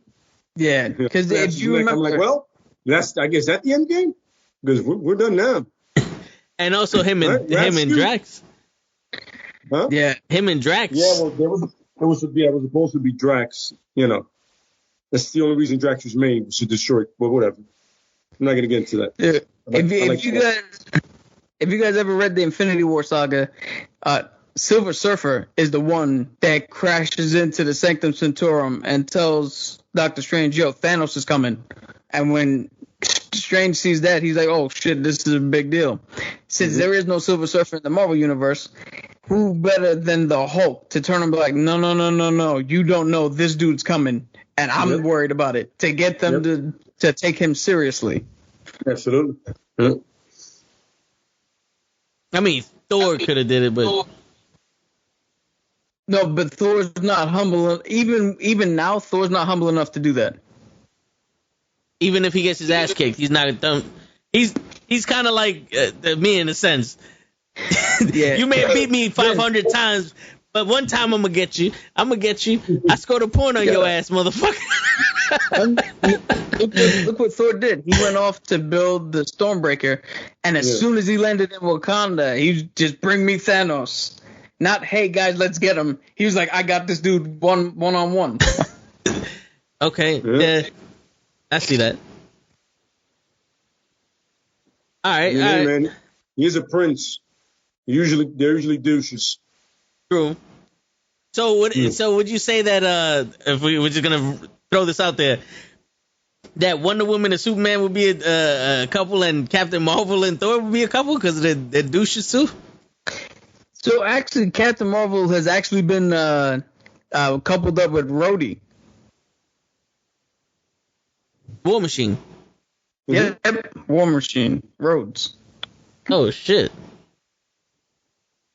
Hey. Yeah, she's got jungle fever, I guess. You know, it kind of makes sense because isn't in some comic book that Wonder Woman likes Batman? Yeah. So they're really thinking of each other, pretty much.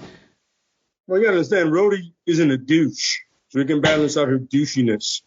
True. Rhodey's probably one of the most humble dudes. I mean, he has to balance out Tony. You know what I'm saying? So, and isn't he? We need somebody to level you off a little bit. And he's also paralyzed, right? The same way as he was in the movies. No, that's just an MCU thing. Oh, okay. All right. And he also is afraid of water. I know that for a fact. I read that in the fucking comics. He's afraid of water. So, who else? I'm not gonna dispute you on that. I don't know enough about War Machine to care. No, it was he was one of my guys. All right, I was actually at a Barnes and Noble. I picked up his fucking comic. Like he feels water.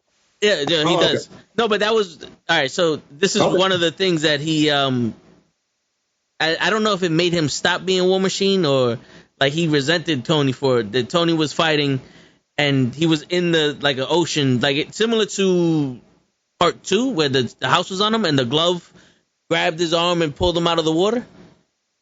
In the comic, it was something like that with Iron Man, and Rhodey had to go into the water with the War Machine suit and save him, and like he was so deadly afraid of water that he hated Tony for that. It was just that little panel that I read there. So I mean, who hasn't hated Tony Stark in the comics at this point?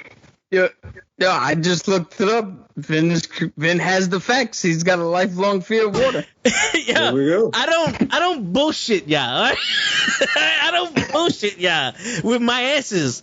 It's either I stay quiet or I speak. They're the facts or they're not. I stay quiet or I speak. What? That's humans do that. That's it, though. You know, that's called normalcy. Yeah, I play by those rules. I'll tell you right now, if Show came up and gave a fact like that, even if I read it, I wouldn't believe him.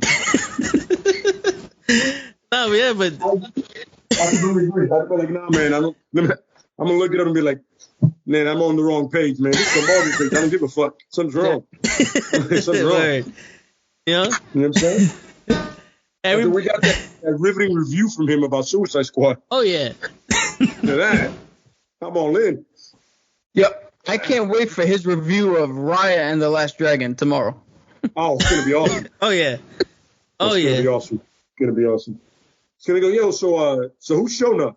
We're gonna do this again? Once again, it's in your fucking name, bro. It's in your name. Oh, his review of that movie was like, yeah, I liked it. I saw it. I liked it. It was funny. And then, they glue and they fought, and yeah, it was funny. I liked it. I was like, and I enjoyed it. Did you just see an episode of Dragon Ball Z? What the fuck you talking about? They glue. What are you talking about? I could say that about Dragon Ball Z. He glue. It was funny. Goku's an idiot. Bruce Lee was an idiot. Vegeta was cool. Yeah, right. Yeah. He goes, the bad guy's hands was glowing. I was like, what movie did you watch? Yo, I didn't want to put him on the spot when we did the review for Space Jam, but it was it was like, oh, it was enjoyable. I enjoyed it. My kids enjoyed it. They liked the characters, the cartoons, and it was enjoyable. I liked it. Meanwhile, me and Cruz are just sitting there like how it's teaching kids a lesson, and this we're going nuclear fucking on this shit. And my man's like, yeah, I enjoyed it. It was a good movie. Watch it. Yeah, that's my review. And then he caught like 20 minutes of it just going. Word. Playing in the background. Don't worry about it. I'm doing something else. I'm going to go take a shit, put the movie on, I'll listen. I'm going to hear stuff happening. Word. Anyway, yeah. Oh, man. All right, so the what if. Let's get to that now. Yeah. All right. So have you got, and that's pretty much what I got to say about that. No, yeah. No, that was my favorite what if story of all time. Yeah. I believe that alien race was amazing. Yes. See, he knows. I can't believe they weren't peaceful. I'm amazed. They weren't peaceful. That's not peaceful to me. That's right. Peaceful people. Yeah. I thought I was wrong. Yeah. I got the first one. What if twtich can speak? Yes. Right? Imagine how much smoother this would go. Oh, yeah. At least English. Yeah, you may have the facts, but he can't tell us the facts. I may be a lot of my things. That one you gotta explain. I don't think you know that one. Word. That's a lovely wrestling reference right there. Oh yeah. Fuck Triple H. Over here, like, my man, did you just say that in your show? I was like, nope, not my backing you up, bro. He was on screen. He said, nope. Don't even look at me. He's like, I don't know this fool. All right. Yeah. So my what if is, what if the X-Men were Hydra? That would make it so much easier for them in so many ways. If they could just be the... So what is your storyline behind that, other than just coming up with the premise? Well, my storyline would be like the Red Skull loses to Cap, and instead of for him dying or whatever, he's like in the trenches, and Hydra's trying to infiltrate S.H.I.E.L.D. and do all this other stuff, but he wants that full force front of attack like he did back in the day. And like, no, you failed already with the technology you had and the people you had, and he's looking for more enhanced humans. And you know how they did the experiments on Wanda and Silver Surfer, where instead of he does experiments on them, he finds out the mutant race. You know, and he starts convincing the mutants that the Avengers and the humans hate them. And that's where they get this whole, we got to defend ourselves, and, you know, we're not as different as you think you are, but their motives are different. It's like a Magneto type shit, but more. It's proper propaganda. Yeah. He's able to feed them his information, the one he wants. Yeah. Understood. I mean, yeah, I can see that. That'd be an advantage for the Red Skull, like a motherfucker. Because I mean, a lot of times people say the Avengers and the X-Men, you're like, yo, some of those mutant powers, man, are legit. Iceman alone could destroy the world if he wants, and people sleep on him because, you know, he's gay now, but, you know what I'm saying, he could. You know what I mean? So it'd be an advantage for Hydra. That'd be interesting. I would be a fan of reading that, especially the way he goes about convincing them. You know what I mean? Yeah. Especially when Hydra and the Nazis are the ones that have concentration camps. How do you flip that story? You know? Yeah. Yeah. Yeah, that's the one question I have for you is, what do you do with Magneto when now the dude who was on the side who was torturing and killing him and his people comes up and is like, yo, you want to fight against America? Well, remember they have mind control. You know, they could either do mind control on him or show that it's Shield infiltrated Hydra and did all that stuff to these people. You know, because one of the twist of a lifetime. Yeah, because it's like one of the best lies contains truth. It's like, Hydra's in Shield, but it's really Shield is the one that's posing as Hydra to do this to you guys. We're not the ones doing it. We're the slaves to them. I love it because both their symbols, clearly one looks friendlier than the other. Oh, yeah. You see an Hydra symbol, you just go, hey, look how friendly that octopus looks with all those tentacles. Looks so happy. Oh, yeah. Don't you just want to pet him? Look at this bird with his wings spread open. He looks like a piece of shit. Yeah. I bet you they have someone called Captain Marvel. No, it's just she's a cunt. Anyway, no, but I'm thinking I like that story that, especially you do it early on enough with him, and he could do it for more mutants to come. That'd be an easier way for Hydra to win. Yeah. Or it's going to be a fucking war and a half. Oh, yeah. Yeah. It's a good one. I like that one. It's a good one. Yeah, I think the smart part about that is, I don't even know if you thought about this, but even in now comics, there's a couple of X-Men have been Avengers, but there's not a heavy mix of mutants in there. So you still can get the X-Men versus the Avengers, but with just the Hydra shit behind them. So there's no crossover where you'd have to switch teams up. You can still have them the same teams and just a very different view of the battle. Yeah. Yeah. Absolutely. Yeah. And still, even in Hydra, they're still called the X-Men. Yeah. I'd be with that. Like, that's the X-Men division. That's, Hydra has your different divisions of science, and the only one I know is really science. I don't know any other division of Hydra. They say there's so many divisions. I'm like, but I've only heard science. Yeah, I think one of them was the social media division. Yes. I think they're good on. They had the propaganda division, right? They had the propaganda division because you need to pump out the propaganda. Yeah, I don't know about the other divisions though. I really don't. Well, they would thrive nowadays with the fucking social media. Oh yeah, definitely. Yeah, who handles the Twitter? You're fired. And by that means they screw them in the face. How does fire people? They kill them. Word. To the contract, if you get it wrong, you die. What kind of pension plan is that? And they just what kind of pension at all? You just see 400 TikToks back in a row. You join us now. Please tell me that was your German accent. It wasn't my German accent. It was my white boy telling you to do shit accent. But it came out German, right, Cap? Sounded Asian accent. Well, no, I came a little German at the end there. When they yell at you, they sound a little Asian German. This is Asian German, mix. They sound really angry too. Yeah. That's a very harsh and angry language, by the way. You join us. All right, Fu Manchu. Let's keep hustling. All right. Please. Graces with yours. All right, so I have, what if Matt Murdock gained control of the Spirit of Vengeance, became Ghost Rider? Ooh. So instead of Matt Murdock becoming, getting hit with the toxic ooze and going blind and all that, his father still dies in the ring. And the moment that switches is as he's in the alley trying to save him, he makes a deal with Mephisto to save his father, and he takes on the Spirit of Vengeance. And then, so you still get him being the lawyer in the daytime, and then at night he really becomes the devil of Hell's Kitchen and goes after these dudes. That would be a cool ass thing to see. And then he would have the stare, to pierce the pension stare.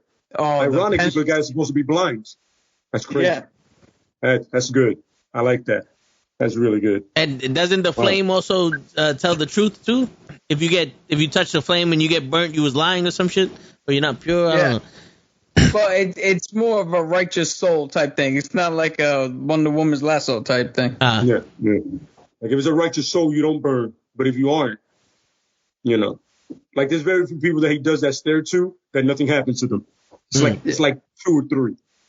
So think of it this way. I was thinking a part of this in the actual comics. The Hulk, Ghost Rider tried to go after the Hulk because they told him to. And when he got there, he saw into the Hulk soul and saw Bruce Banner, and was literally like, "Yo, I can't fight this man. He's not evil." Mm-hmm. So he just dipped out. Mm-hmm. So imagine in the courtroom, Matt Murdock is trying to put away this guy because he thinks he's guilty. Because remember, Matt doesn't have the super hearing. He can't hear the heartbeat and shit now. So he thinks he's guilty. Then the guy gets off. At night, boom, Matt turns into Ghost Rider, goes up to him, finds him, and comes to the realization that the penance there won't work. He's not burned by the flames. This dude is not as bad. And now he's got to not only find the actual guy who did whatever crime it was, but he's got to come to the realization that he's got to start thinking things a little bit differently. And he can't just be like, I'm dead set, it's one guy. Absolutely, yeah. Oh, nice. He has to open up his ways, his thinking, and everything else. Yeah. That's a good one. And just so people know, out there in TV land, Matt Murdock is Daredevil. That's Daredevil's actual name. So. Yeah. Oh, did I not say that? No, but we got you. Okay. You know what I'm saying? When, by the way, I was a fan of you said the ooze. The same one that made the Turtles. That was a good one. When you said the ooze, I was like, yes, you said it. I don't give a shit what anybody says. Either. The same ooze that made them Teenage Turtles made Matt Murdock. That's it. Absolutely correct. Absolutely correct. I agree. I completely agree with it. I'm with it. Yep. When I heard ooze, I was like, yes. That's what I'm talking about. I mean, the man said Night Thrasher. I think we're on the right path at that point. Word. We'll figure it out right. Damn, those are good ones. Mine was a little simpler. You know what I mean? And I went with what if instead of Hal Jordan getting the ring, right? Not Hal Jordan, but the Flash gets the ring instead. Ooh. Which one? Barry Allen or Wally West? Okay.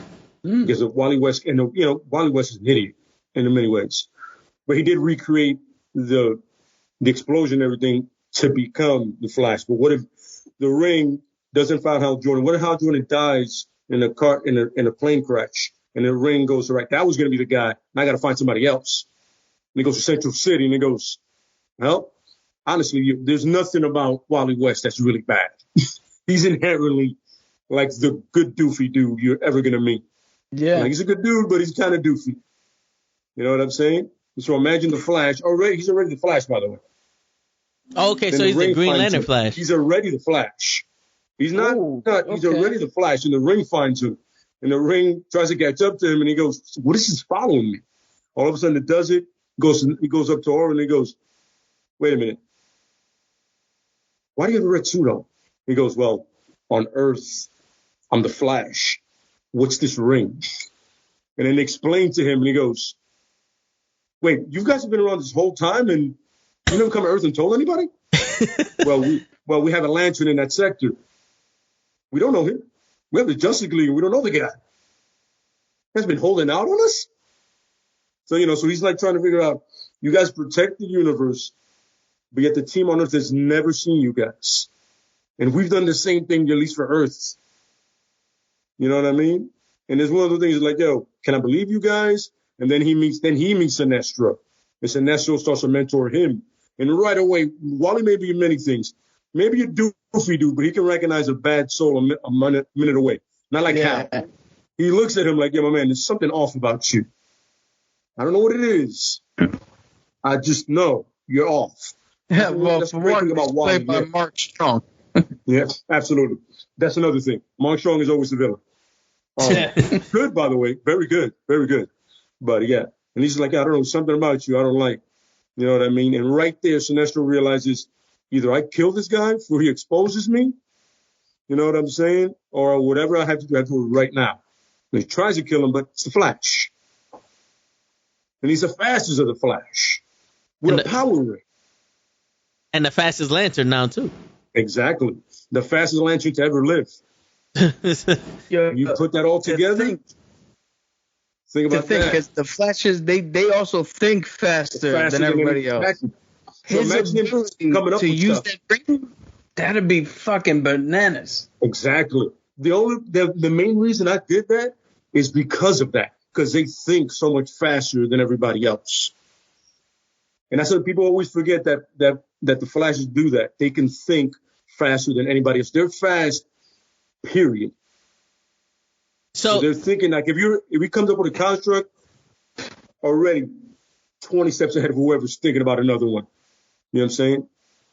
So let me ask you a question, because they mentioned that in the TV show, the Flash TV show, and I know that had nothing to do with the comics, but they had Barry Allen doing speed thinking, and the more he used his speed thinking, the less emotionally conscious he became. It was more of those, like, where Barry Allen wouldn't sacrifice anybody for anything. We got to find a way to do this without costing anybody their life. When he speed thunk, he's like, fuck it, I got to sacrifice all four of y'all niggas for Iris. All four of y'all got to die so I can get her out of here, and I'm fine with it. Now, he became so cold. It was just like he became like a machine. So he became more analytical than he became emotional. Yes. Is that something that happens to the Flash, or is that just what they did for the TV show? That sounds like a CW thing that they did. You know, like a teenage kind of thing, like they do. Like, oh, we gotta make him not so perfect. But I'm figuring, like, but the thing that makes the Flash is he's so much more human than the other characters. Even in Batman. Yeah. Batman has no powers.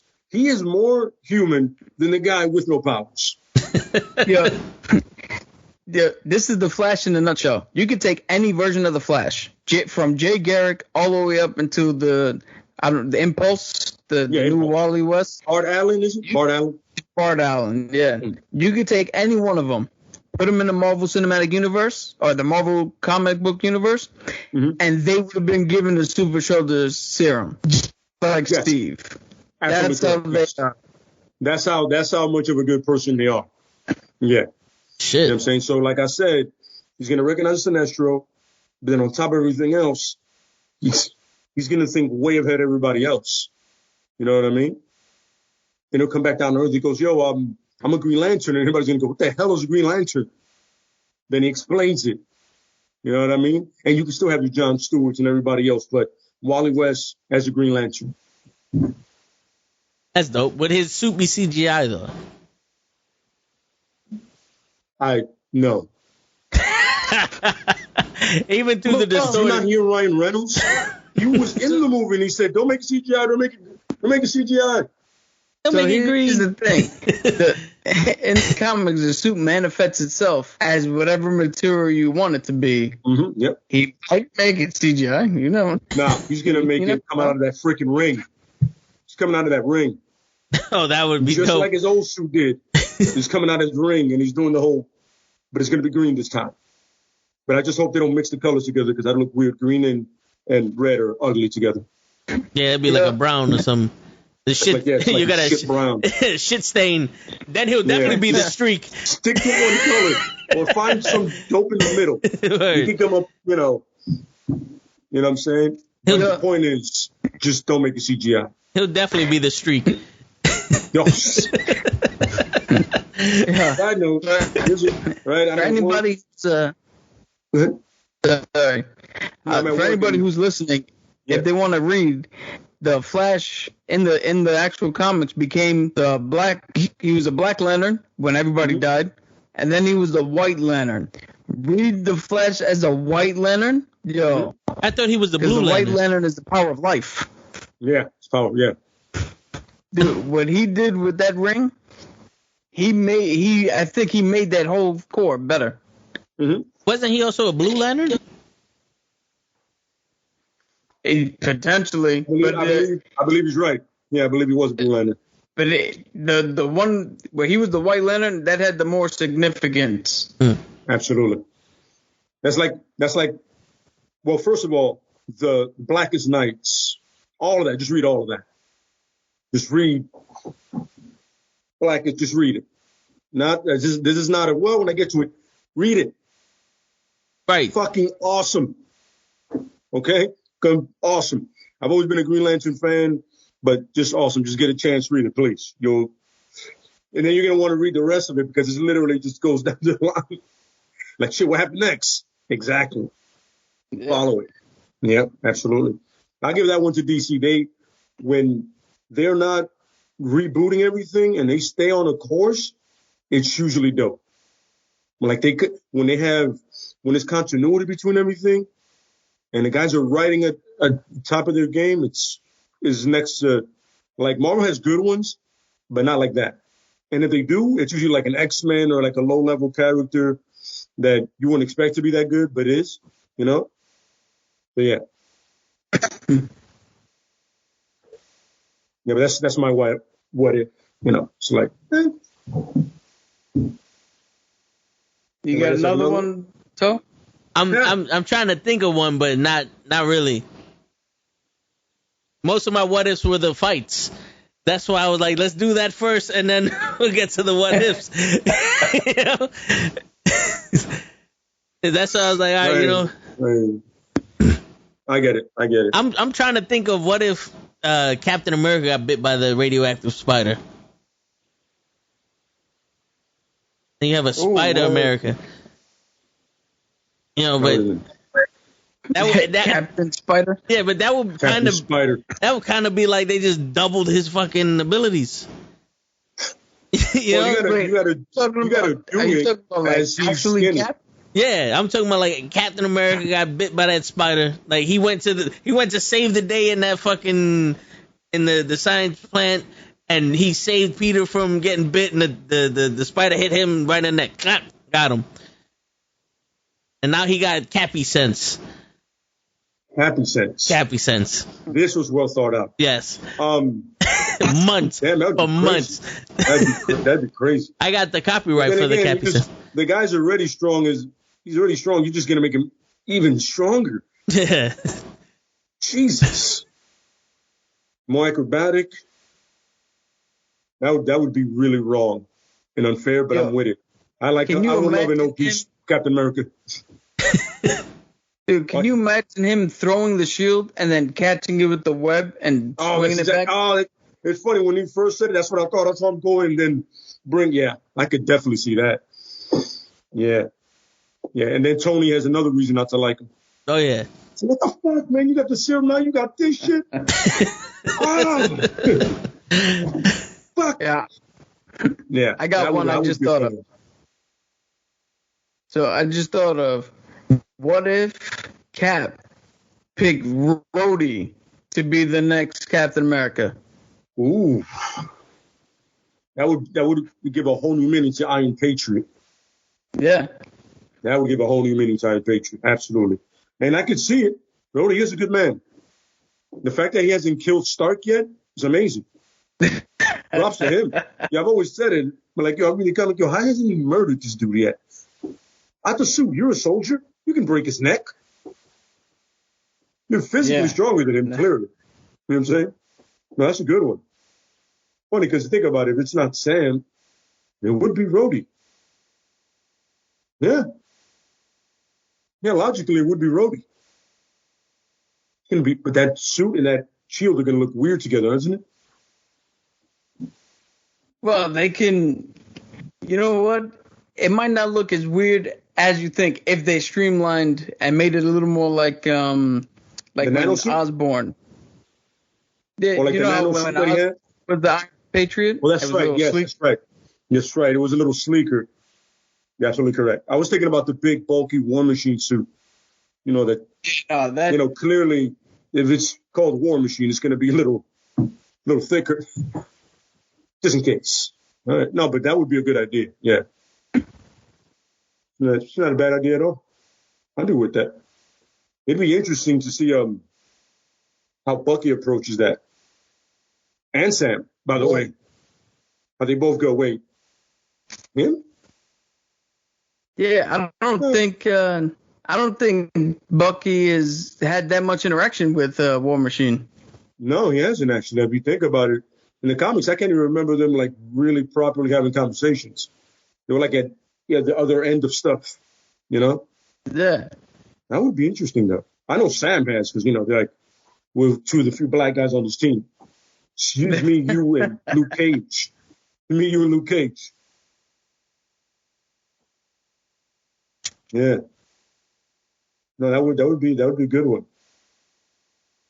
You got another one? Yeah, and it's funny. I was thinking about it and I was like, what would be absurd but also cool? What if Clint Barton was worthy of Mjolnir? Ooh. You know what I'm saying? The guy is already like, now another thing is, don't get enough respect. He's legitimately an amazing soldier.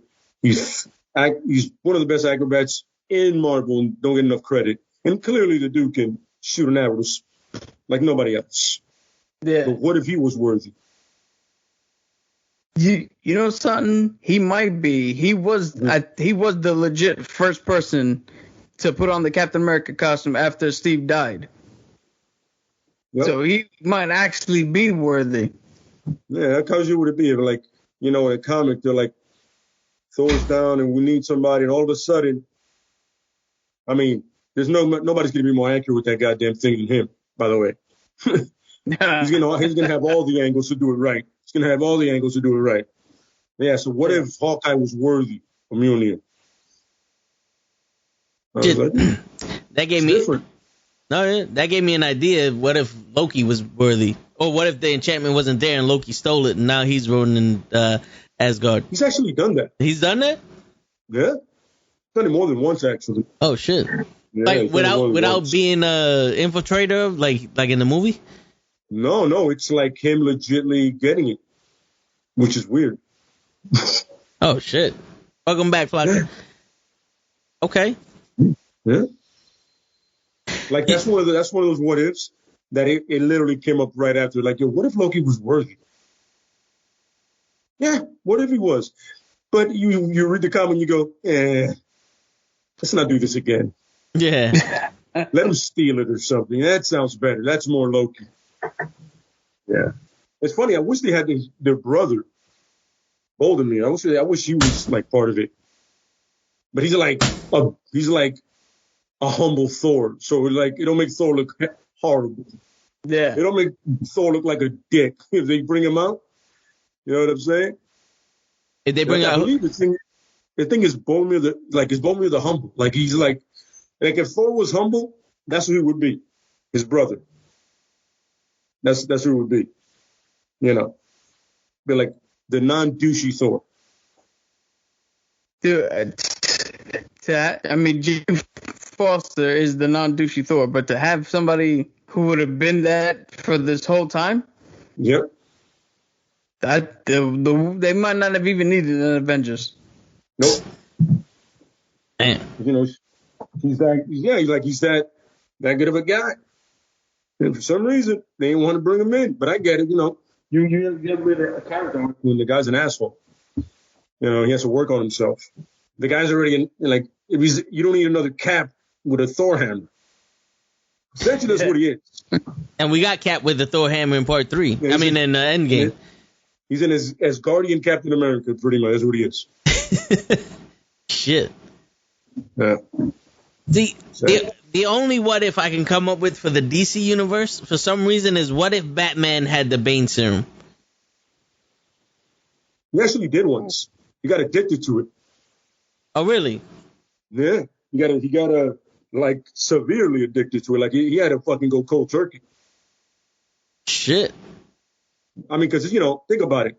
That shit makes you, it's Batman with his mind, which, by the way, Bane is pretty much the equivalent. And people always forget that.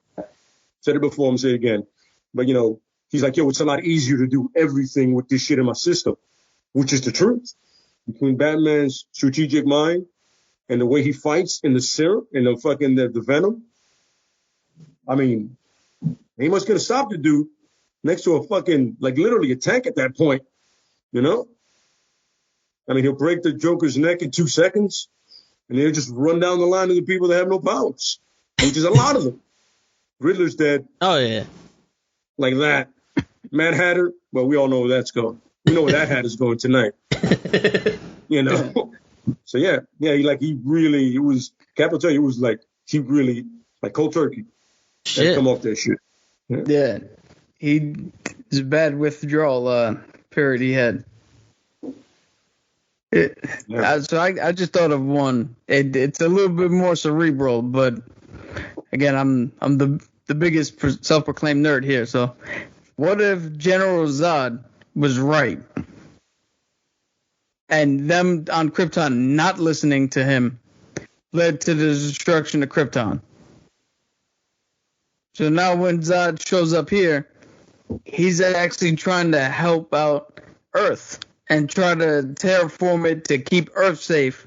But again, Superman's not listening to him. So they had that whole battle. Damn. Wow, okay. It's funny because, I mean, in the movie, I never saw him as a villain. I saw him as a guy just doing what he was born and programmed to do. Make another Krypton wherever I go so my people can live. Unfortunately, it was our behalf, you know, it's humans' behalf. But yeah, we have our douchey moments, you know. But no, I'm with you. I get it. That would be a good one. You know what I'm saying? It's like, it seems like villain angle, but he's like, no, I'm trying to help you guys. You're not understanding me. I know I have a shitty past, but hear me out. You know what I'm saying? Aren't you supposed to, boy, aren't you Superman? Yeah. Don't you at least listen to people? You're not like Batman, who just starts swinging. Give me a second, bro. Let me talk to you, man. Let me talk to you. Or Wonder Woman, because Wonder Woman don't talk much either. He starts throwing hands, too. She's like, which one of y'all wanted? Would have cut off his head. Wonder Woman was one of the least compromising heroes. God damn. No, she really is. She really is. You see some injustice and heads are coming off, son. This is not a conversation. Someone is dying. Shit. Especially if it's against women. That's not going to end well. You know. That's a good one. Let me see here. He's always thinking of. Oh man, I just had it in the completely left me. It's tough to think of one that like they haven't already tried. Yeah, which one hasn't been done? So it's tough. Would it be easier if we branded this? Wait a minute. Ah, damn. Say again. Would it be easier if we interbranded? Which is funny. That's what I was going to do with something with somebody else. And you was right there. Ah, what if Red Hood got the symbiote? Oh, the Carnage symbiote or the Venom? He would have made it Carnage. Whatever helps you. By the way, he does wear red. Just throwing it out there. Him is the Carnage?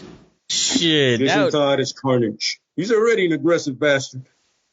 That would be some crazy shit. You know what I'm saying? That would be some crazy shit right there. Yeah. I would say if he was Carnage, he'd be worse than Cletus Cassidy. Only because Cletus Cassidy is a murderer, but Red Hood is trained. Like, he's not just some dude who's at the whim of whatever. Red Hood actually, he'd make the knives and weapons he can make. He'd use them proficiently. He'd be on another level with this shit. Absolutely. The fact that like you said, that mind is already sharpened to a weapon. It's not random. It's not, I go off of feelings. No, he goes off the tactics, numbers, and he knows how to do what, when, and where. And he knows how to destroy the human body easily because he studied. You know what I mean? It's fucked up for all universes at that point. He goes back and forth. A lot of criminals ain't gonna be a shit, or anybody for that matter. Yeah, like you need to stop. You need to die. He might actually what? He might actually clean up Gotham. And villains be like, yo, I'm done. I'm moving out of the blood agent and something else. So you guys are taking too long. I got this. Move aside. Within 3 hours. Cut his head off. He ain't going to be back to bother nobody, is he? For real. So yeah. I tell you right now, if he would have got the Venom symbiote, that symbiote would have been like, nah, you too crazy, man. I can't mess with you. He would have left. Yeah. It's funny because the symbiotes are inherently good. Like if you ever read about them, they're inherently good. They're not evil. It's just whatever host you get attached to, they happen to enhance how they're feeling. And Spider-Man was feeling some kind of way when he got it. Then Eddie Brock hated Spider-Man. And then Peter Cassidy is a fucking psychopath. You know what I mean? So It depends on who it attaches itself to. You know what I mean? Yeah, like but Eddie now in the comics is good. So it's like, they understand each other. And that's when they realize, they're not bad. They just get pointed in the wrong direction by whoever is wearing the suit. That's what it is. Yeah, so going off of what he said, the whole thing with Venom and Spider-Man is the symbiote was pissed that Peter Parker rejected it. So when he found Eddie Brock, and Eddie Brock was also pissed at Peter Parker, they were like, yo, this is a match made in heaven. But it wasn't necessarily because it wasn't a thing where they both were like, yo, let's just do bad shit. They were just both pissed at the same dude who happened to be a hero. Okay. You stole my woman and you don't want nothing to do with me. Let's get it. Yeah. That's pretty much it, yeah. Shit. You know what I'm saying? But that's the thing, is a lot of people think, the entity itself is bad. Absolutely not. It's not bad. And then their planet, they're actually peaceful. And their planet, they're really peaceful. But the problem is, two things happen. Null comes down, that's their god, and he's a douche, by the way. He's an asshole. Shit. But then they're both upset at Peter. And then the one that separates gets attached to a fucking psychopath. Yeah. Of course it's going to be evil. And then when the government had theirs, like they made a bunch of copies of Venom, they were weaponizing it. So of course they're going to be pissed off.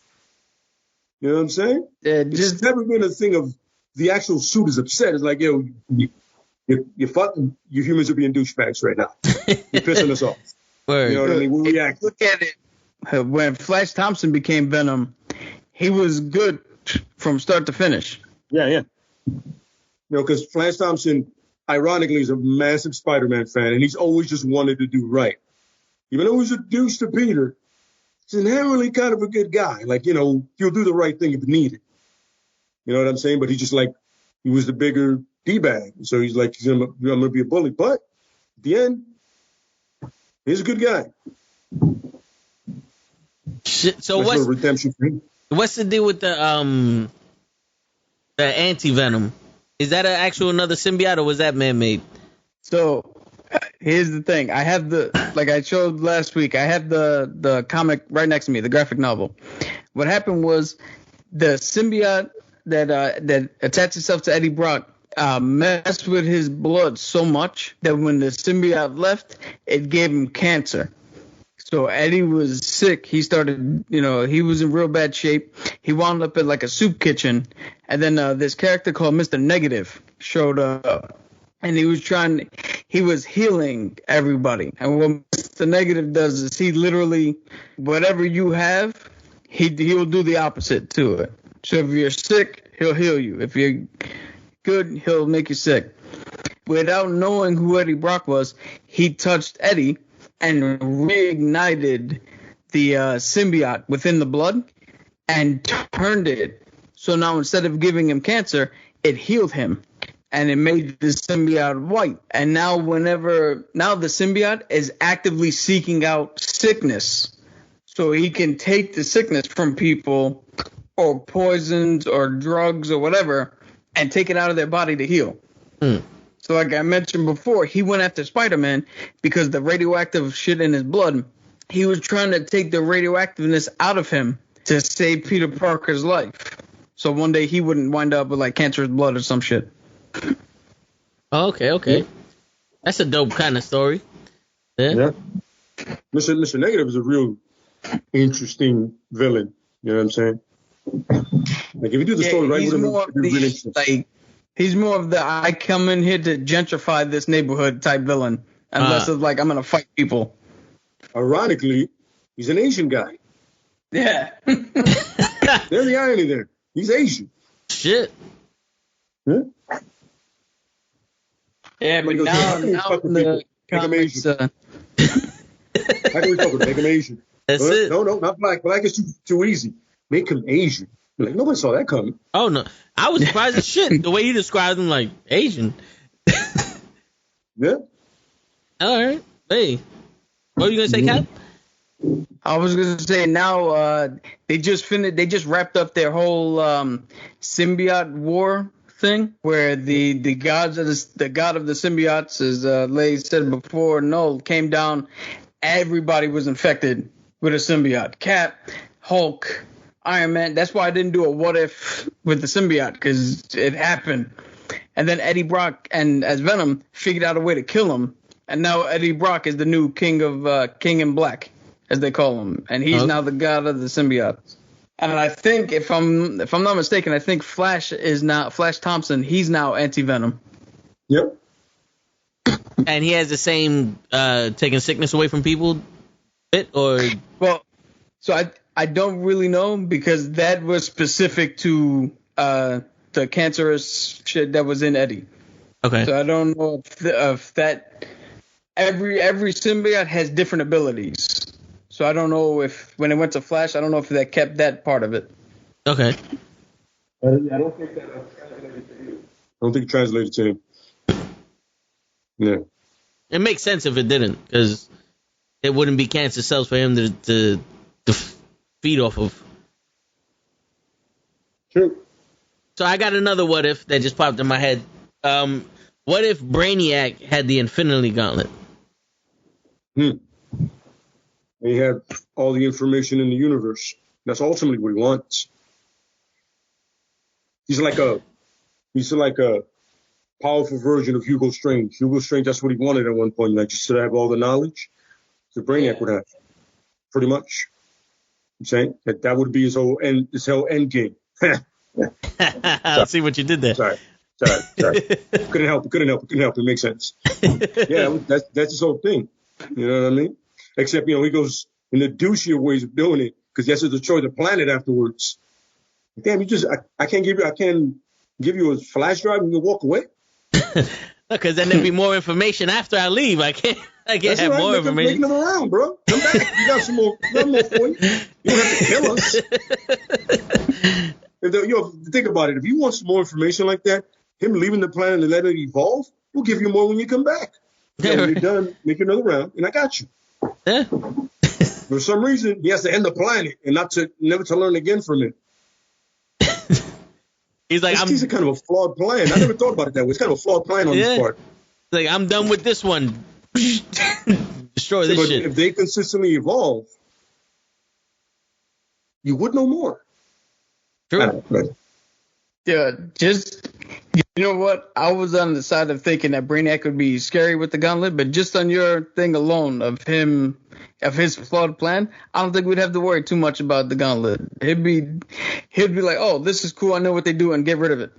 It'd be like a trickle to him. You're like, he'll use it and go, that's enough of that.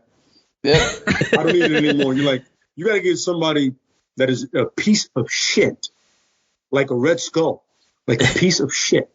And they'd be like, yo, I'm going to do the worst thing in the world with it. I was going to say Lex Luthor, but you guys already said he ain't shit, so. No, what we're saying is, intelligent-wise, he's no Reed Richard.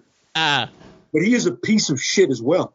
So what if he would have got it then? Because I thought Brainiac was going to be a bad motherfucker. Apparently, the superheroes are gods and the bad guys are fucking useless in DC. Depends on the supervillain you pick. Because I know for a fact, Lex Luthor, Superman is gone within seconds of him putting that thing on. Yeah. Oh, yeah. Gone. So to answer your question, if you look at Superman, right, the ultimate DC hero, as you mentioned, he's essentially a god. So what villains do they give him? Lex Luthor, who's a human who has to outsmart him. Brainiac, who has to outsmart him. Mr. Mistleplex, who has to outsmart him. Other people who use magic that he can't, for some reason, he's weak against. Like, you can't just put somebody who's going to straight up try to fist fight him. And if you do, you have to make it Doomsday, who's like this never dying, always getting better motherfucker. Like, Bizarro. Yeah, they paint themselves into a corner. So except for Batman, all the villains in DC are way worse than the heroes they have. Batman is the only one that they figured out how to make villains that are worth their salt. But even with that, he's fighting a penguin. He's fighting a dude who likes riddles. He's fighting a joke like even Batman within himself. He's fighting a dude who lost his wife and is just trying to find a cure. Like even comparison in there, the villains in DC may be cooler, but they're not on par with the heroes. Like they're like 2 or 3 steps behind them, honestly. You know what I mean? Shit. And then it is to get a dark side or a mongrel or somebody like that, like, you know, can toe to toe with Superman for a minute, you know? Yeah. It's a physical match. Otherwise than that, a guy just has to be like, listen, can we get enough kryptonite? God damn it, I'm tired of kryptonite. The only thing we do with this guy, kryptonite. Fuck. It's Can't like think of anything else at this point. It's like missionary over and over and over. Yeah, woo. Nobody thought of that one. Well, Show is definitely not a thought of that one. No. Show would have said kryptonite fan.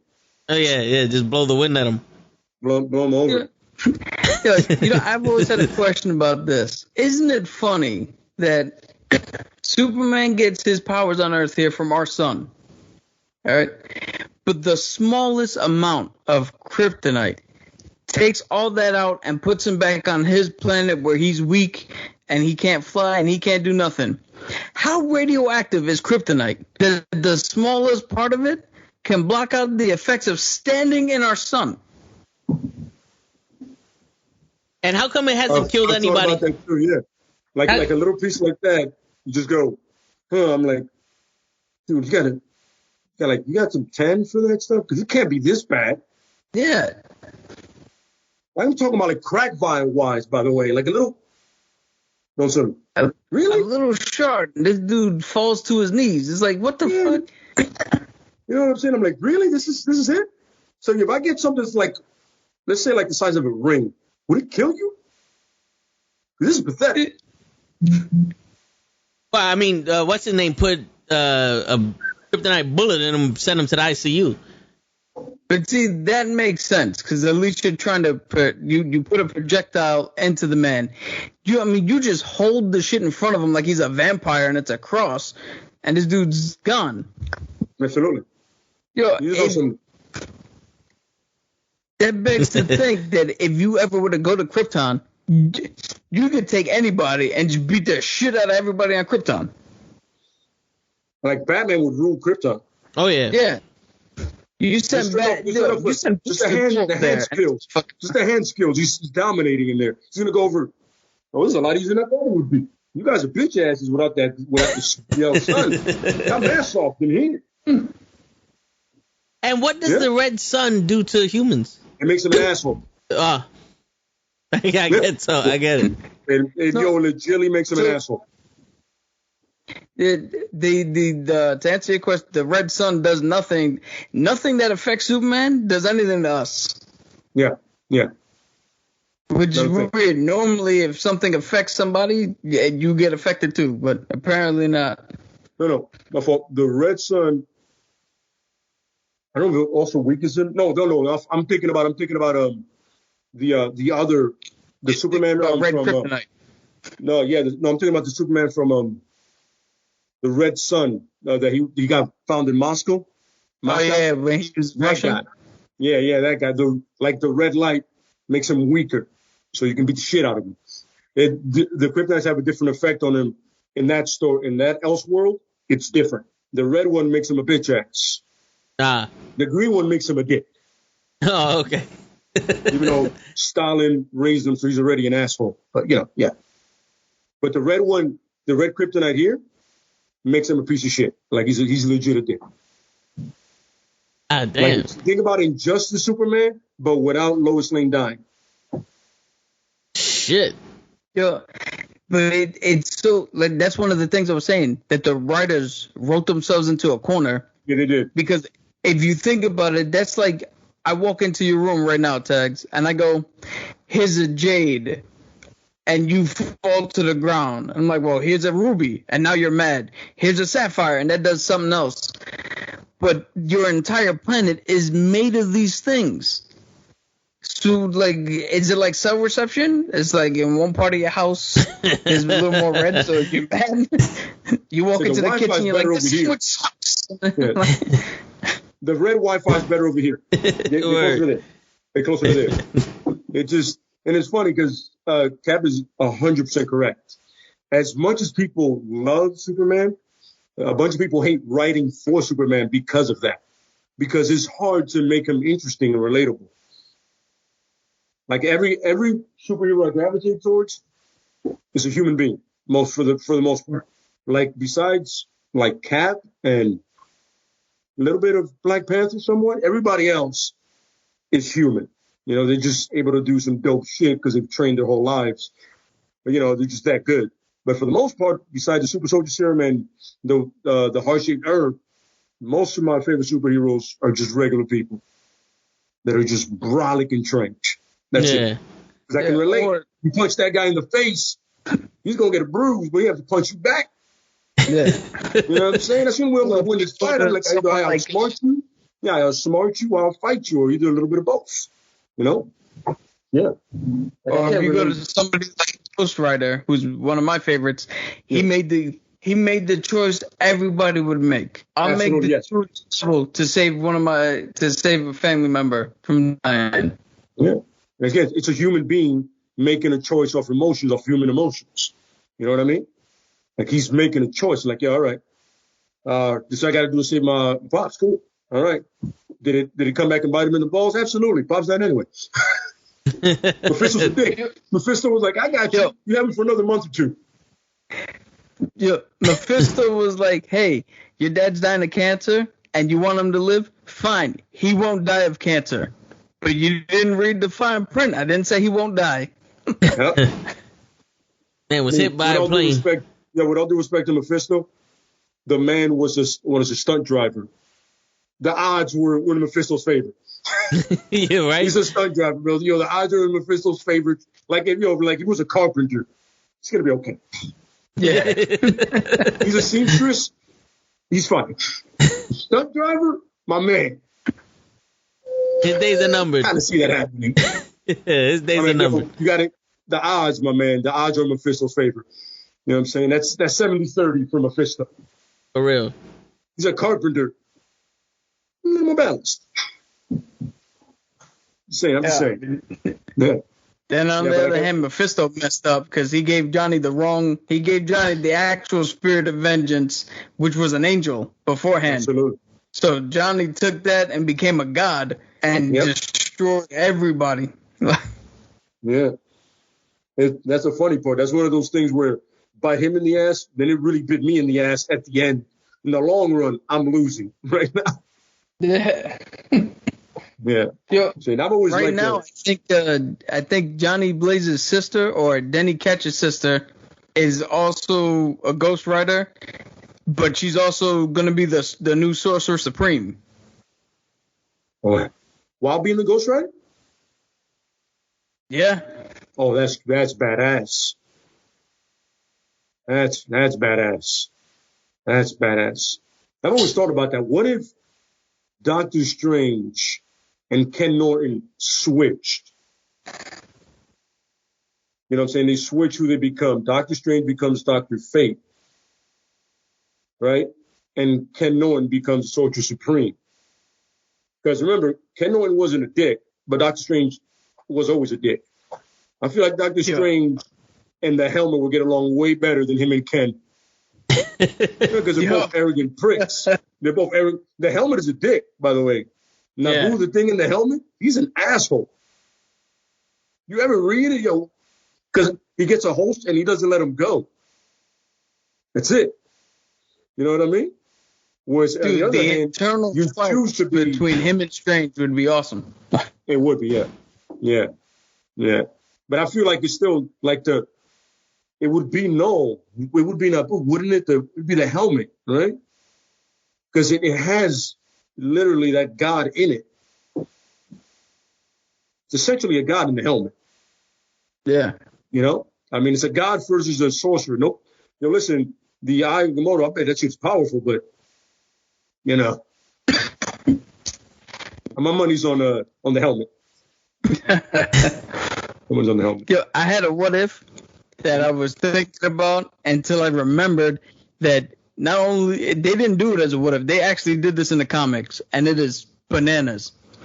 So I don't know if you have ever heard of Ghost Rider 2099, or they call him the Cosmic Ghost Rider.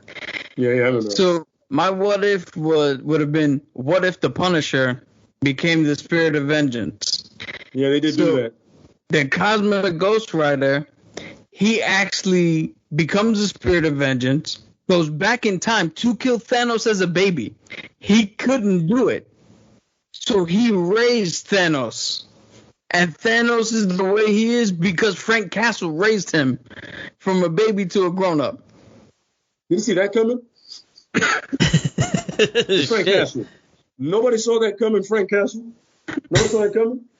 Dude, that only begs the question is, before they shot his wife and his kids, what kind of father would he have been? All the stuff that I've read, it was pretty much for a good point, a good father, and then just that whole Central Park thing swung the door this way. But remember, if you go back and read the Vietnam stuff, it wasn't exactly a perfect picture of health. Yeah. Like when they were like trying to rape, they were raping that chick that her legs were broken and she couldn't run, and he shot her in the head and goes, "Yo, we don't do that here." And then the dude that was first to do it, he put his head, like he was drinking water, like in a puddle, and he put it down in there until the guy died. He drowned him, essentially. Because he's like, yo, we're soldiers, not pieces of shit. And then one dude that saw him, he goes, I know you saw what I did. Don't worry, man. I'm not going to kill you. I just knew he was a piece of shit and he needed to die. By the way, he shot the woman, too? He shot the woman because her legs were broken, so she couldn't do anything. And these guys were raping her, so he was like, she's done. You know what I mean? There was nothing you could do for her. There was nothing you could do for her at that point. But these pieces of shit started doing it, and he was like, all right. And then he killed that dude, the first one to jump on. You know what I'm saying? Holy shit. Yeah, and this is before they killed his family. This is one of his tours, and this is his last tour in Vietnam. His very last tour. Where he held out like a whole squad of Vietnamese by himself in his camp.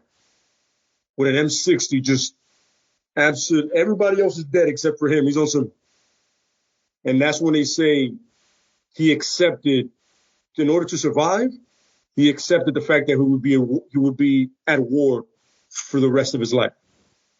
And they're like, yo, but you're gonna have to pay a price. A voice is telling him, what's the price?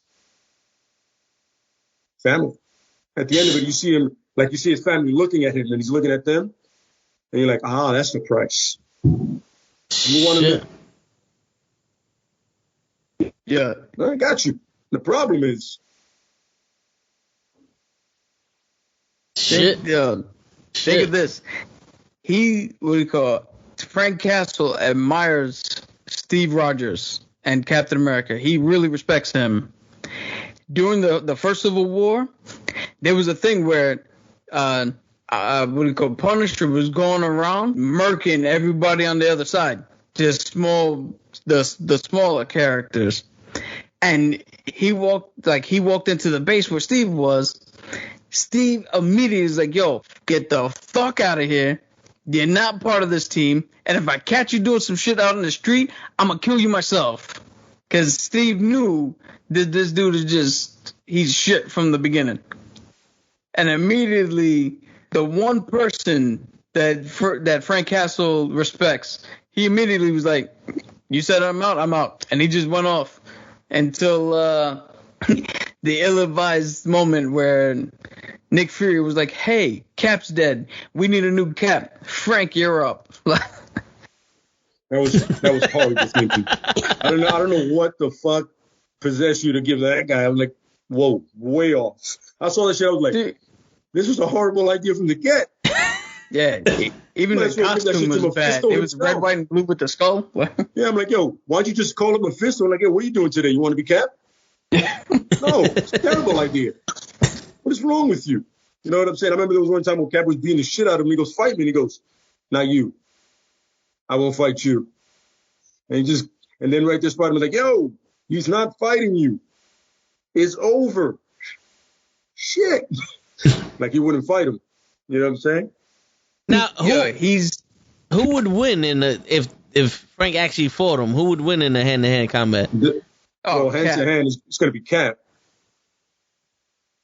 But if you let just the strength alone. Yeah, strength alone. But if you let Frank plan, Frank is low key a lethal Batman. When he plans out, it's horrible because he does it good, and it's always lethal, always. You know what I'm saying? I mean, the man took a landmine, like pretty much a landmine you put down, and he literally pulled the pin and threw it into some guy's face. A bunch of guys' face. He was like, yo. He literally had to improvise on the fly, and he was like, yo, we got a personal landmine. What do I do with it? There's 15 of y'all over there. That's all I got. But if you let him plan it out, his torturing scenes are always dope. The way he does it, absolutely works of art. Amazing stuff. Like I said, if you let him plan, you know what I mean? It could be good. And like I said, he's decorated soldier, snipe, demolition. Was pretty much Marines, Navy SEAL. He has all that because he did all the training. Shit. Yeah. Think of the end of Rambo: Last Blood. Pretty much. Okay. Pretty much that kind of stuff. Yeah. You know what I'm saying? It's like that's what he does. So, like him standing up to Cap, he knows how that's gonna go. Now, if Cap is walking into a situation he doesn't know the Punisher's there. Good night, Cap. Good night, sweet prince. One right through the head, son. I won't even know. Damn. You know what I'm saying? But like I said, he's such a Cap fan. Like the only time he did it when the Punisher kills a Marvel Universe. And so does Deadpool. He did Deadpool. Too. Yeah. Yeah. So other than that, no. So what makes him such the Cap fan? Yeah, so what it is, it's essentially Frank Castle sees Steve Rogers as such a pillar of righteousness and just overall goodness. And Frank knows himself, he can't live up to that. Yep. So everybody else, he doesn't give a shit about what they say. But if he knows that if he can get Cap's approval, there might be a little bit of redemption to him. Mm-hmm. So he listens to Cap.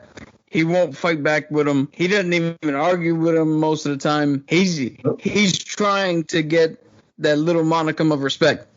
But the whole time, Cap is like, yo, I can't mess with you. I don't know if you read one of the Daredevil ones I have. Matt Murdock went to jail. So they allowed him to wear the mask so nobody would know that it was Matt. Everybody was like, oh, Daredevil's in jail with us. The Punisher hears this, and instead of trying to get him out or something like that, or doing like a small crime and getting arrested, this motherfucker finds somebody who stole a purse and just murders him in the street. And then the cops come and he's like, oh, I'm good. And when Daredevil finds out, even Daredevil's like, yo, he's like, yo, Frank, get the fuck out of here, bro. I don't need you in here murdering everybody. I'm trying to get the fuck out. Damn. I mean, essentially, like there was one comic, right, where they send him to prison and he goes, I appreciate you leading the lamb to my slaughter. Thank you, guys. You put me in the one place I probably want to be. Nobody thought that through, by the way. Nobody thought that through. Let's put the Punisher in general population. No, they're going to kill him. No, sir. You need to rethink literally ransacking through the prison. They go, yeah, this was a bad idea. And always, no matter what, there's a prison guard or somebody that believes in what he's doing and they help him escape. Always happens. Especially like if it's New York or something in the United States, there's somebody that believes in what he does. And they go, you know what? You can't say it. He goes, why not? This is where I would want to be. All the pieces of shit are right here with me. You know, unless there's some crazy shit happening, and it's, you know, but I like the fact that it's literally black and white with that guy. Man, woman, like if you get a chance to read the slave trade one, there's these, by the way, a woman leads it, like sex trafficking and shit like that, and kids, out of a fucking window, son. Doesn't even hesitate, just, by the way, the window's like bulletproof, so he has to make an effort to get her through it. God damn. He has to. And then out of the fucking window she goes, son. Shit. And then there was a couple that were using their kids in porn. Kids in porn? They're part of the same story. There was a couple that are using their kids in porn. Okay. Like in the porn with them. Oh. Goes there and tells the kids, go upstairs. Murks both of them. The mother and father goes, so I understand you're making pornography with your kids. Yeah. Kids want to go upstairs? Murked. God damn. Final solution. So, I mean, that's a piece of shit thing to do to your kids. He called his woman that he knows in the what is it called? The children's thing? Child services? Yeah, child services. He knows her. He goes, yo, you need to come here. Why? Because they're going to be taken somewhere. Because they're not going to have parents anymore. Like, he showed up to me. Can I talk to you guys? They know who he is right away. Can I talk to you guys? Yeah, even the Anti-Venom story, the second half of that book is Anti-Venom teams up with the Punisher. And the entire time, they're bickering back and forth because Eddie Brock is like, yo, we're here to get this girl. Stop murdering everybody. And Punisher's like, nah, dog, they're bad. Why are we leaving them alive? He's like, yo, you're Venom. You used to kill people. And he's like, I don't do that shit no more, man. We can't be out there just murdering people. None of us are cops. Like, we have no authority here. That's why the Punisher doesn't have a lot of reoccurring villains. They don't last long. But they got one or two good books in them, and all of a sudden, eventually, something happens to them. They're murdered somehow. You know what I'm saying? I remember there was one where it's a comic with him and he's fighting Agents of S.H.I.E.L.D., right? A bunch of Agents of S.H.I.E.L.D., all puns intended. And it was like, one of them said something, he goes like that, you have to remember, S.H.I.E.L.D. ain't shit. Like, we're S.H.I.E.L.D., he goes, S.H.I.E.L.D. ain't shit. Completely fucking the dude up. And Taskmaster's looking like, wait, Krav Maga, Muay Thai, Jiu-Jitsu, this is not the Frank I know. And he goes like that, that's right. Everybody changes, everybody evolves. You know what I'm saying? You got to go with the times. You know what I mean? But yeah, he's done a lot of fucked up shit. I can read that with glee in my eye because it gets really creative. Really creative. Damn. You know what I'm saying? Yeah. There's a what if for you. What if Carnage bonded with Frank Castle? That's fucked up for everybody. I mean, my man, you snatch your purse, he's cutting your head off. So he's going to be bad, bro. And even the Avengers are going to have a problem. Like, yo, we got to stop him. Just for being weak enough to getting rubbed. Absolutely, yeah. Yo, what is Frank Castle's religious beliefs? Because if he's a Christian, you can't jerk off. He'll kill you. He's not. That's all that shit goes out the window. He stopped with all that shit. Now imagine that. Oh, you thought about fucking this girl? Blah. It's like you didn't ask for her hand in marriage and you had sex. Blah. Yeah. It's like damn, son. Now his thing. There was this one dude, right, who pissed on his family's grave. Let's just say it didn't turn out well for that guy. I can imagine. Like his whole thing was like, yo, if I do this, he'll come out of hiding or whatever. Oh yeah, careful what you wish for, big man. He's gonna come. Very careful. Like people try to like do that, you know what I mean, or mess with somebody that they actually didn't know he knows. Never ends well. I mean, he blew up an island with a bunch of mercenaries on it. Literally, like 2,000 mercenaries. Dropped an H-bomb on it. Didn't blink an eye. The guys in the plane, he was like, yo, what do we tell him? He goes, yo, tell him you just destroyed one of the worst mercenary strongholds ever. What about you? I don't give a shit. Tell him whatever you want. You're a hero, whatever. I just came here to kill the people that sent the Russian after me. That's all. And then he finds out who okayed it. Goes to the guy. Ironically, in Washington, he goes like, man, he throws a 9mm bullet. He goes, yo, I'm never that far away. I get in wherever I want, whenever I want. And is essentially the senator or the president. He tells him, I'm not going to kill you because you are who you are. But if that happens again, I will. Jesus. Yep. So my man Frank said, Tactical nuke incoming! Pretty much. Like literally. Yeah. and then turned around and said, what's for lunch? Yep. Yeah. So, yo, drop And me that was off. just for skip school. Yeah, he said, yo, drop me off wherever you can. I'll swim to whatever land, and then I'll make it from there. Don't worry about it. You're the hero. You destroy that island on your own. That was you, buddy. You know what I'm saying? Don't worry about that. I don't give a shit. All I give a shit about is them being dead. You can do whatever you want. Absolutely correct. Like the moment he got there, he goes, I can see a bunch of people that deserve to be in hell right now. I'm like, Frank, so do you. He's like, oh, I'm Make no mistake, you also belong in hell. Funny thing is, you went to hell once and they were like, we don't need you here. kind of like Lobo. They were like, we don't need you here. And Lobo's so bad at it, hell was like, nah, we don't want you here. Or it happened like, go back. Go back. You're essentially immortal. Good. Go. Yeah. You're better off over there. Yeah. Which is, it's not true. Yeah. So has anyone ever killed Frank? Oh, yeah. It's been a couple of occasions, yeah. I remember there was Good. I was thinking the stupid storyline when he was like an avenging angel that he died and they brought him back to life. That fucking dumbass. Oh my God, I hated that shit.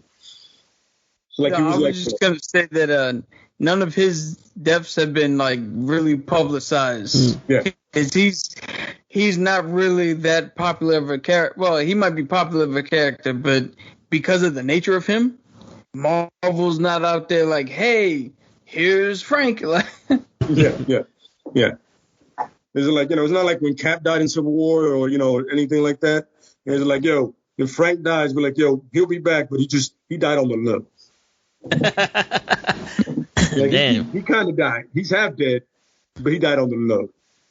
Yeah, we're not going to publicize vigilantes. We're not doing that. And that's the ultimate one. You know what I mean? Oh, yeah. That's legitimately it. Yeah, so gets, yeah. But like I said, he still has a lot of very interesting stories that people tend to forget because of what the character stands for and what he does. But if you read a lot of it, it's not too many superheroes involved. It's really grounded. Like there's one with the Irish mob. There's one where fucking cartels. You kind of read it and go, I know a piece of shit like that. Or, I know the situation, being from the hood and streets. Yeah. You can kind of relate to it. You know what I mean? Yeah. And some of them should sometimes get outlandish, but, not extremely. You know what I mean? I hate you. Shit. Damn, we're gonna have to. We're gonna have to do an episode with the most compelling storylines in the comic. Oh, it's a lot of good ones. Yeah, A lot of good ones. we can definitely do that one because just hearing about the storylines of the Punisher, I'm sitting here like, why they make such bad movies? That's because you got guys that took their liberties and mixed stuff, and it's just look, I'm gonna tell you this one. The one with Dolph Lundgren had a good tone. Hey, you just put a skull on that dude's chest, I wouldn't be mad. That's all I was fucking missing. No lie to you. Dude. I wasn't mad at anything with that shit. Dolph Lundgren's a tall guy. Frank is a big guy. You know what I'm saying? Except I wasn't a fan of the fact that he was a cop. But whatever. I'll take it. It's the 80s. Whatever. That's the one liberty I had no problem with. But just put a skull on that man's chest. That's all I need. I'm fine with that. The story, the way it went about it, it makes sense because he's fought the Yakuzas. He's fought the mob. You know what I'm saying? He's fought them at the same time. So it makes sense. All right, the next one took a lot from Welcome Back Frank, that comic book, which I'm absolutely a massive fan of. I love Garth Evans. I love, Tim Birchstreet, the way he draws him.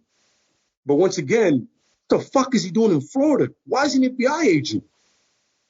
What the fuck is that? His family doesn't die in Puerto Rico. What? What happened to Central Park? All right, then you got Warzone, right? Now, Warzone, they just got cartoonish with this shit. By the way, Ray Stevens really looked like him at the time they were drawing him at that point. Like he looked like him. He literally looked like him. Hair slicked back, then, covering his perfect. But this nigga's punching people through their heads. Like the Punisher's strong, but Jesus. What the fuck, where did he get the serum? Yeah, for real. And then he's killing people that are doing parkour, like with a rocket? It's a flesh seeker? What the fuck was that? Jigsaw was a fucking joke. Whatever. So then you have the Netflix series. Which I was like, all right. And that was good. That was good. Then he had his own thing, and I was like, what the fuck? Why is the Punisher in the last 2 episodes? Pretty much, yeah. Frank Castellano is in every episode, but the Punisher isn't. And then the second season, and I was like, oh, okay, so now you're just going to shit all over me now. Fantastic. Thank you. Yeah. I couldn't even finish it. I've only watched like 3 episodes in that second season. Man, I committed to the abuse because I watched WWE as well in Raw. Well, I stopped now. Oh man, I stopped. I don't want to get beat anymore, so I stopped. Bro, so I'm watching it, and as the episodes go on, I'm getting more pissed off.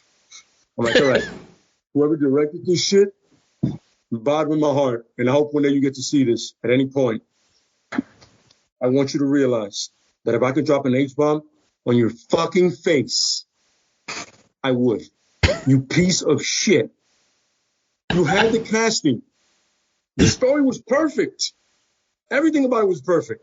He went back in the Daredevil thing, when he went back to where it happened, where he was sitting at the carousel, and I'm like, perfect. You got it. You got the guy. You got the tone. Even though I didn't like his whole screaming thing, was weird. Yeah, whatever. I'll take a bad for great. You had the tone with that, and then you just went off the fucking rails, man. You bring in Micro. I was a fan of that. I like Micro, and he's like his tech guy. He helps him out. Makes sense. Micro's in here. Then you throw away Micro in the next one. I'm like, so why introduce him? What the fuck are we doing? So once again, whoever, first season, I kind of get it, but I don't. Second season, you can just start fuck your face, you son of a bitch. So high hopes. Oh yeah. Yeah. You gotta look at it this way though. The Punisher is super difficult to write for. Because you have to essentially write a mass murderer as the hero. But the problem is, the way Frank deals with villains is worse than what the villains are. Sometimes he does something worse than what the villains were doing to begin with. And for an audience, you either have to scale back his violence or do something way over the top to have an audience get it, a normal audience like show or text to get into it, because some of it just doesn't make any sense. But you could all right. So the thing is, hearing the way the Punisher is and all that, it's refreshing. Just like I see in my mind, it's like you wouldn't have him killing someone, robbing an old lady, beating the shit out of them, maybe, but you would ramp up the crime that was happening to the point where it's like, all right, there's no more cookie cutter shit here. Whereas like the Daredevil, he's fighting people that are trying to, rob this girl's purse, the lawyer, whatever, and he's fighting the Foot Clan and all other shit. But Punisher is. I love the fact that, ironically, that clan is called the Hand. The Foot, which you just switch out, Yeah, fuck it. It all works. Awesome. But you would have the Punisher deep in the streets, like, yo, this is a bad fucking neighborhood. So you got a woman walking the street and motherfuckers is trying to rape her. Punisher kills them motherfuckers. You got people doing the fucking the child trafficking shit. Kill those motherfuckers. Like, have him go against people that would deserve getting murked in the middle of the street. Yes, I got you. You didn't pay your taxes? Wow, like, nah. That wouldn't work. So Vin, You here's know? the thing. I'm gonna pull a little bit of a Cabs move here, right? So that would work, except for the fact that this is still Disney, and Disney is not gonna make a Law and Order SVU show where Frank is gonna kill people. Like that is a show that cannot happen at the House of Mouse. Not to mention, you said, "Oh, don't have him kill the dude who steals a purse from an old lady." He absolutely would. No. I'm saying don't waste your time and show the dude. That guy's getting knifed in the back quick. By the way. Yeah. Like we don't need. There's the Punisher's not like, oh no, that was a small crime. No, you're gonna die. Your jaywalking motherfucker, shotgun to the face. What it is? I've always felt that Marvel, as I look at the sign, I'm thinking Marvel needs the Marvel Nights section where everything is edgier. Holy shit! That's exactly the name of it. Subscriber? What happened? That scared the shit out of me. Yo, that scared the shit out of me. It's all the Punisher talk. It's okay. It's okay. Nobody blames you. It's the Punisher talk. It was so loud in my ear. All I heard was a bam, bam, and I was like, oh, what the fuck was that? I think I dislocated my spine, bro. Holy shit. We got a new subscriber. Keely, thank you for the subscribe, man. Keely Chow. Appreciate you. You scared the shit out. Yeah, I'm good now. I thought the Punisher knocked down my door. Holy shit. You want the Punisher to be all that and murder people, and you can't even take a notification sound. Well, when you got a fucking notification sound of max volume just popping up out of nowhere, that shit rattled my spine. Fuck. I'm like, that's a subscriber. And all of a sudden, what the fuck was Yeah, I should have said, what the fuck was that? I'm gonna be like, oh shit. That's why I can't have the headphones on anymore, man. Nope, good enough. I hear you. Yo, Show, where the fuck you at, Show? Get your ass on here. What's funny for me, he said I got attacked by a fly. I don't know what the sounds are. I thought he mistakenly hit something, and that's what he was reacting to. Yo, that would have been funny. But the fact that it's the Beverly Hills Cop theme is amazing, by the way. Oh, yeah. And we definitely got to review that movie. Oh, yeah. Definitely. If Show doesn't watch that shit, he ain't going to watch nothing. I don't think Show knows what Beverly Hills Cop is. Hey, man. Don't fuck with me, bro. Don't do that to me, man. That shit is a fucking classic and a half. Like, I was telling somebody, right, like, the fall is coming and the holiday seasons are coming. So I always watch Trading Places because it has like 4 holidays in one. Oh, yeah. It has Thanksgiving, it has Christmas, New Year's Eve, and New Year's Day. Halloween. It's like, it goes through all of them. And I'm like, yo, can watch that shit. And I watch them, like, on those days, I watch it at one point or another before going out or doing something. Like, I got to watch it that day.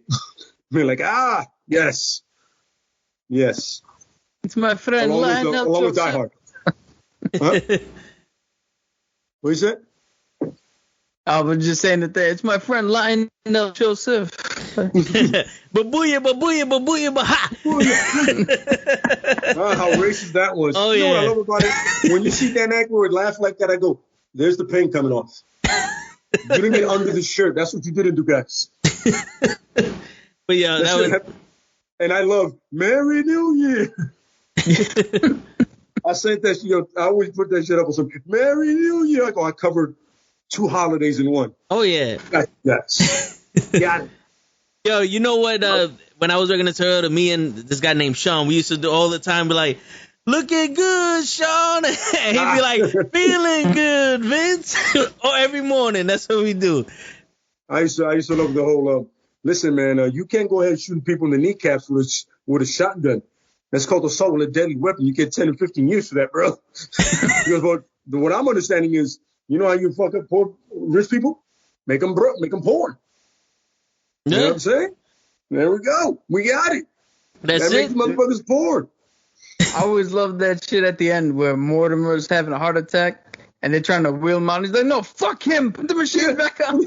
When he hits the floor, he goes, your brother's not good. Fuck him. He's so focused. Put those machines back on. I can't go broke here. Yo, that's awesome, son. I was like, oh, I like your brother's dying. Fuck him. He meant that shit too, man. That was No, he the did. He was like, perfect. yo, fuck that nigga. Yo, when they Fuck bet him. that dollar, he was like, so my life is worth $1. My man Winthorpe, he was like, oh, these motherfuckers, kneecap. Shotgun. I'm like, oh, he's about to go in. Shit, I love when he's the Santa Claus and he's eating the fish. Oh, yeah. He's eating like half the fish and half his beard. You know who really won in that whole thing? Eddie. Oh, yeah. Because Eddie stayed rich. Yeah. Eddie became rich and then stayed rich. Dan Aykroyd was the one that got all the fucked upness. And he was. I remember my favorite part is when he's like, yo, take off your clothes, you little shit. Goes, you heard what he said? You heard what he said to me? Everybody's like, oh, what the fuck he do? Just strip. You're making this shit longer than we need to be right now. What are you doing? Ain't nobody here backing you up. My part, Eddie Murphy on. I was Agent Orange, tactical battalion Agent Orange in Kuwait, man. I lost my vision. I can't see. Van Zang. I'm like, what? And they Ain't live. nobody buying that shit. This is Saigon, you asshole. I was there when Saigon fell. That's what most dudes that steer valor, they be like, yo, I was there when Saigon fell. Really? Word. Where? Where's Saigon? Wang Bang and Zhang Zhang. Agent Orange. Yeah. It was like, oh, we were in the war too. He goes, shit. Then they lift his ass up. He's like, oh, I got legs. I got legs. I can walk. So, take his glasses. I can see. Had he not bumped into that dude, he would have been money. Oh, yeah.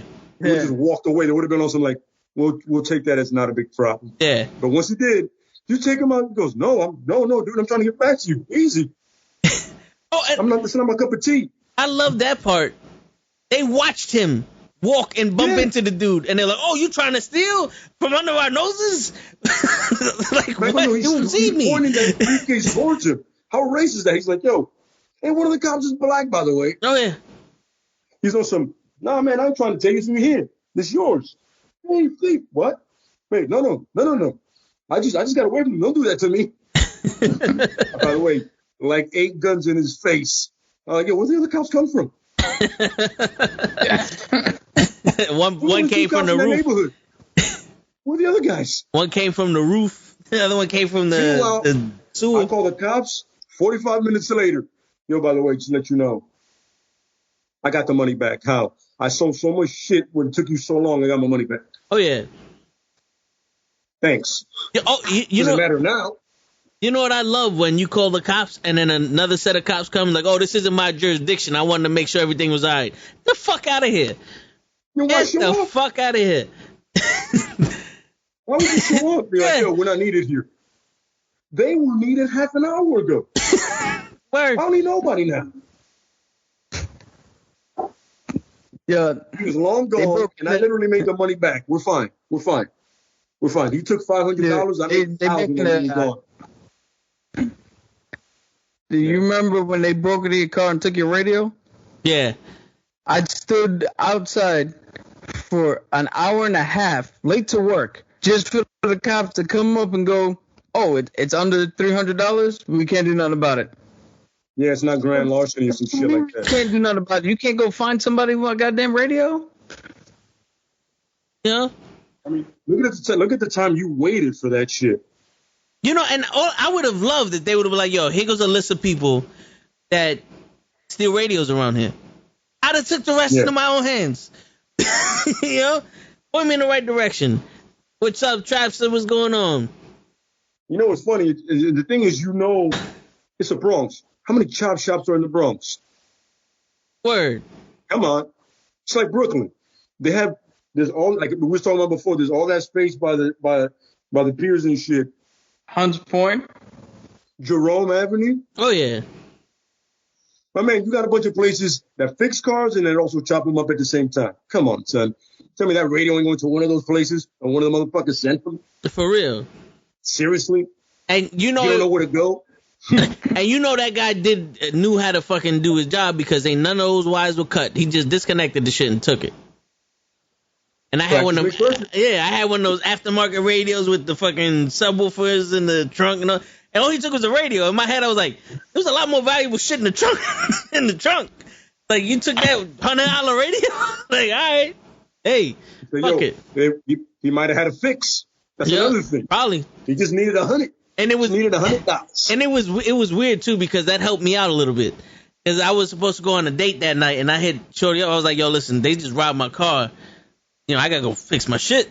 She got mad at me, stopped talking to me. I said, fuck it, I got a new radio. It's like, this is more important. When I was on that date, I got a new. That's perfect. Yeah. Was it meant to be? Yo, if you can't understand that somebody broke into my car, then you're a piece of shit. Yeah. Biggest piece of shit I ever met. They're like, yo, really? You're mad because somebody broke into my car? And you're mad because we're not going on a date because that happened? Yo, what the fuck is wrong with you? Right? Like, like, yo, were you there? Are you okay? Are you fine? This is what human beings do. Oh, yeah. Not pieces of shit. Like, yo, you okay? Were you there? Did you file a report? And the cops show up an hour later? You know what I'm saying? Like, the fuck? Instead of being concerned, you got to be a dick. Yeah, I'm going to just pull up in front of your house with an empty-ass dashboard. Like, yeah, don't worry about that. Like, yo, what happened? I told you. But you wanted to go on this date so bad that here we go. No music, by the way. You better start humming some themes, you know, bitch. Oh, yeah. What things you like? Hum that shit, because I like radio. You better know some fucking Motown or some shit. Give me play from your phone or some shit. Yeah. And by the way, you fucking asshole, we're going to the fucking drive-thru and we're getting some McChickens. That's it. Because I gotta buy a new radio. But you wanted to fucking be here tonight, so fuck off. I never understand that. Like, yo, you at no point you trying to not understand how it doesn't affect you. Like, yo, I got my car broken into, son. That shit is not cool. That shit is not cool at all. No, it's not. And I gotta buy a whole new radio. I mean, don't get me wrong. I probably wanted to upgrade it, but this is not the reason I wanted to get a new radio. And the top of like I'm violated right now. Someone broke into my shit and took my shit, and it's not a problem for you. What? You said we're not going on the date? Why not? I'm sorry, were you not paying attention for the last 20 minutes I've been talking to you? You fucking cunt. Jesus, you're selfish. You're so selfish. Oh, man, we can't go on a date. Yeah, fuck me and my car radio. Fuck me, yeah. Word, yeah. We got a Captain Marvel on our hands. Exactly. By the way, that's my new word for cunt, by the way. That's what I'm going to start doing. You're Captain Marvel. There you go. Captain Marvel. And it's going to be such a good code that only people watching is and other people like tell them when I said, yo, she's a Captain Marvel. What does that mean? Don't worry about it. You're a Captain Marvel.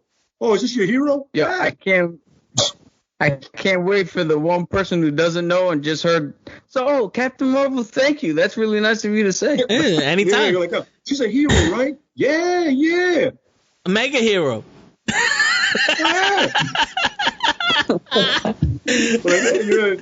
You're definitely Captain Marvel. Oh yeah. Top tier.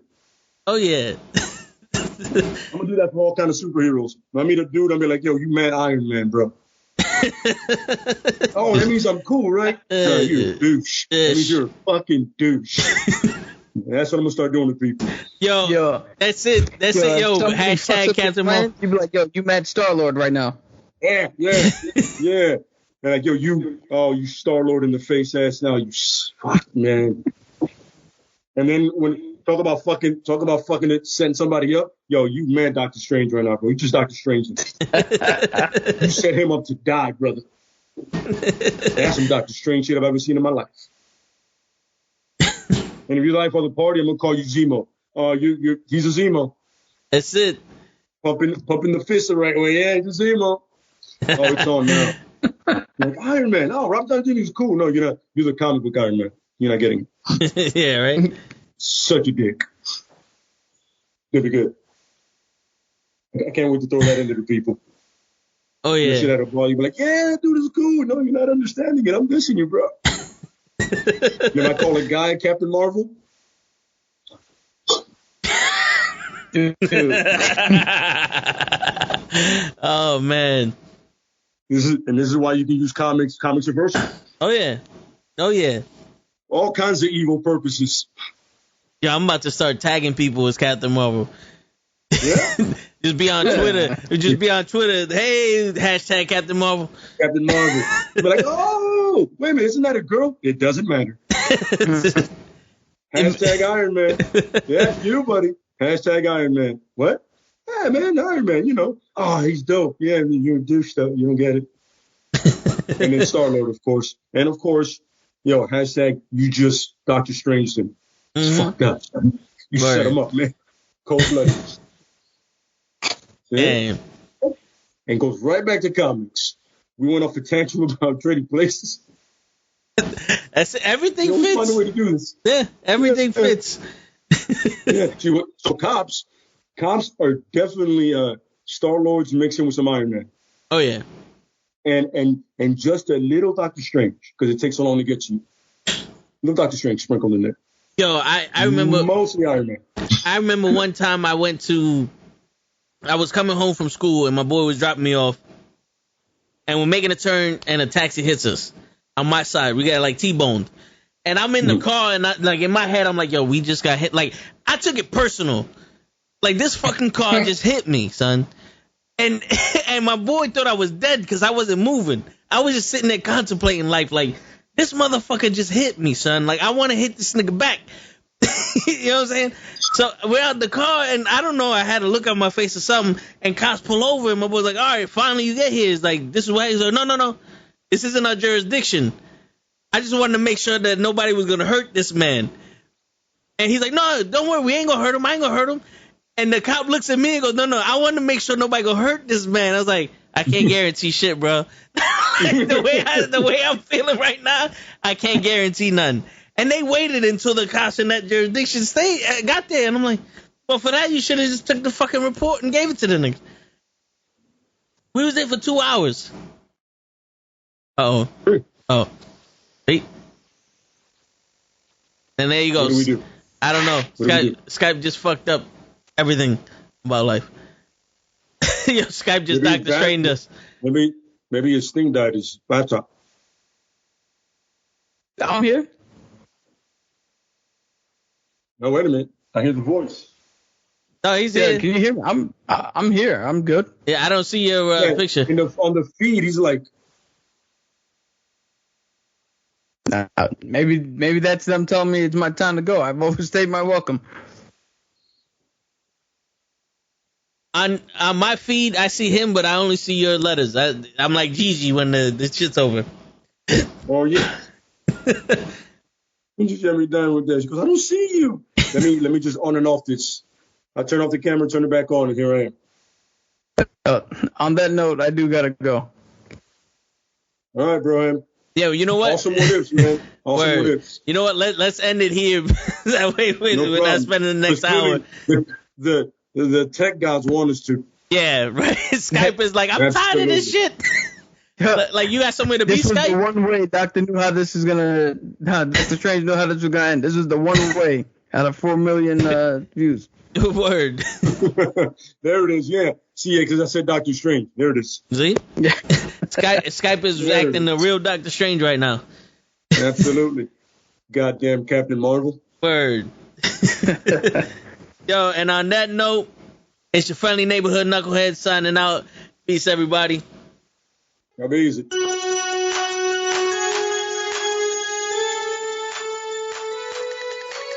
All right.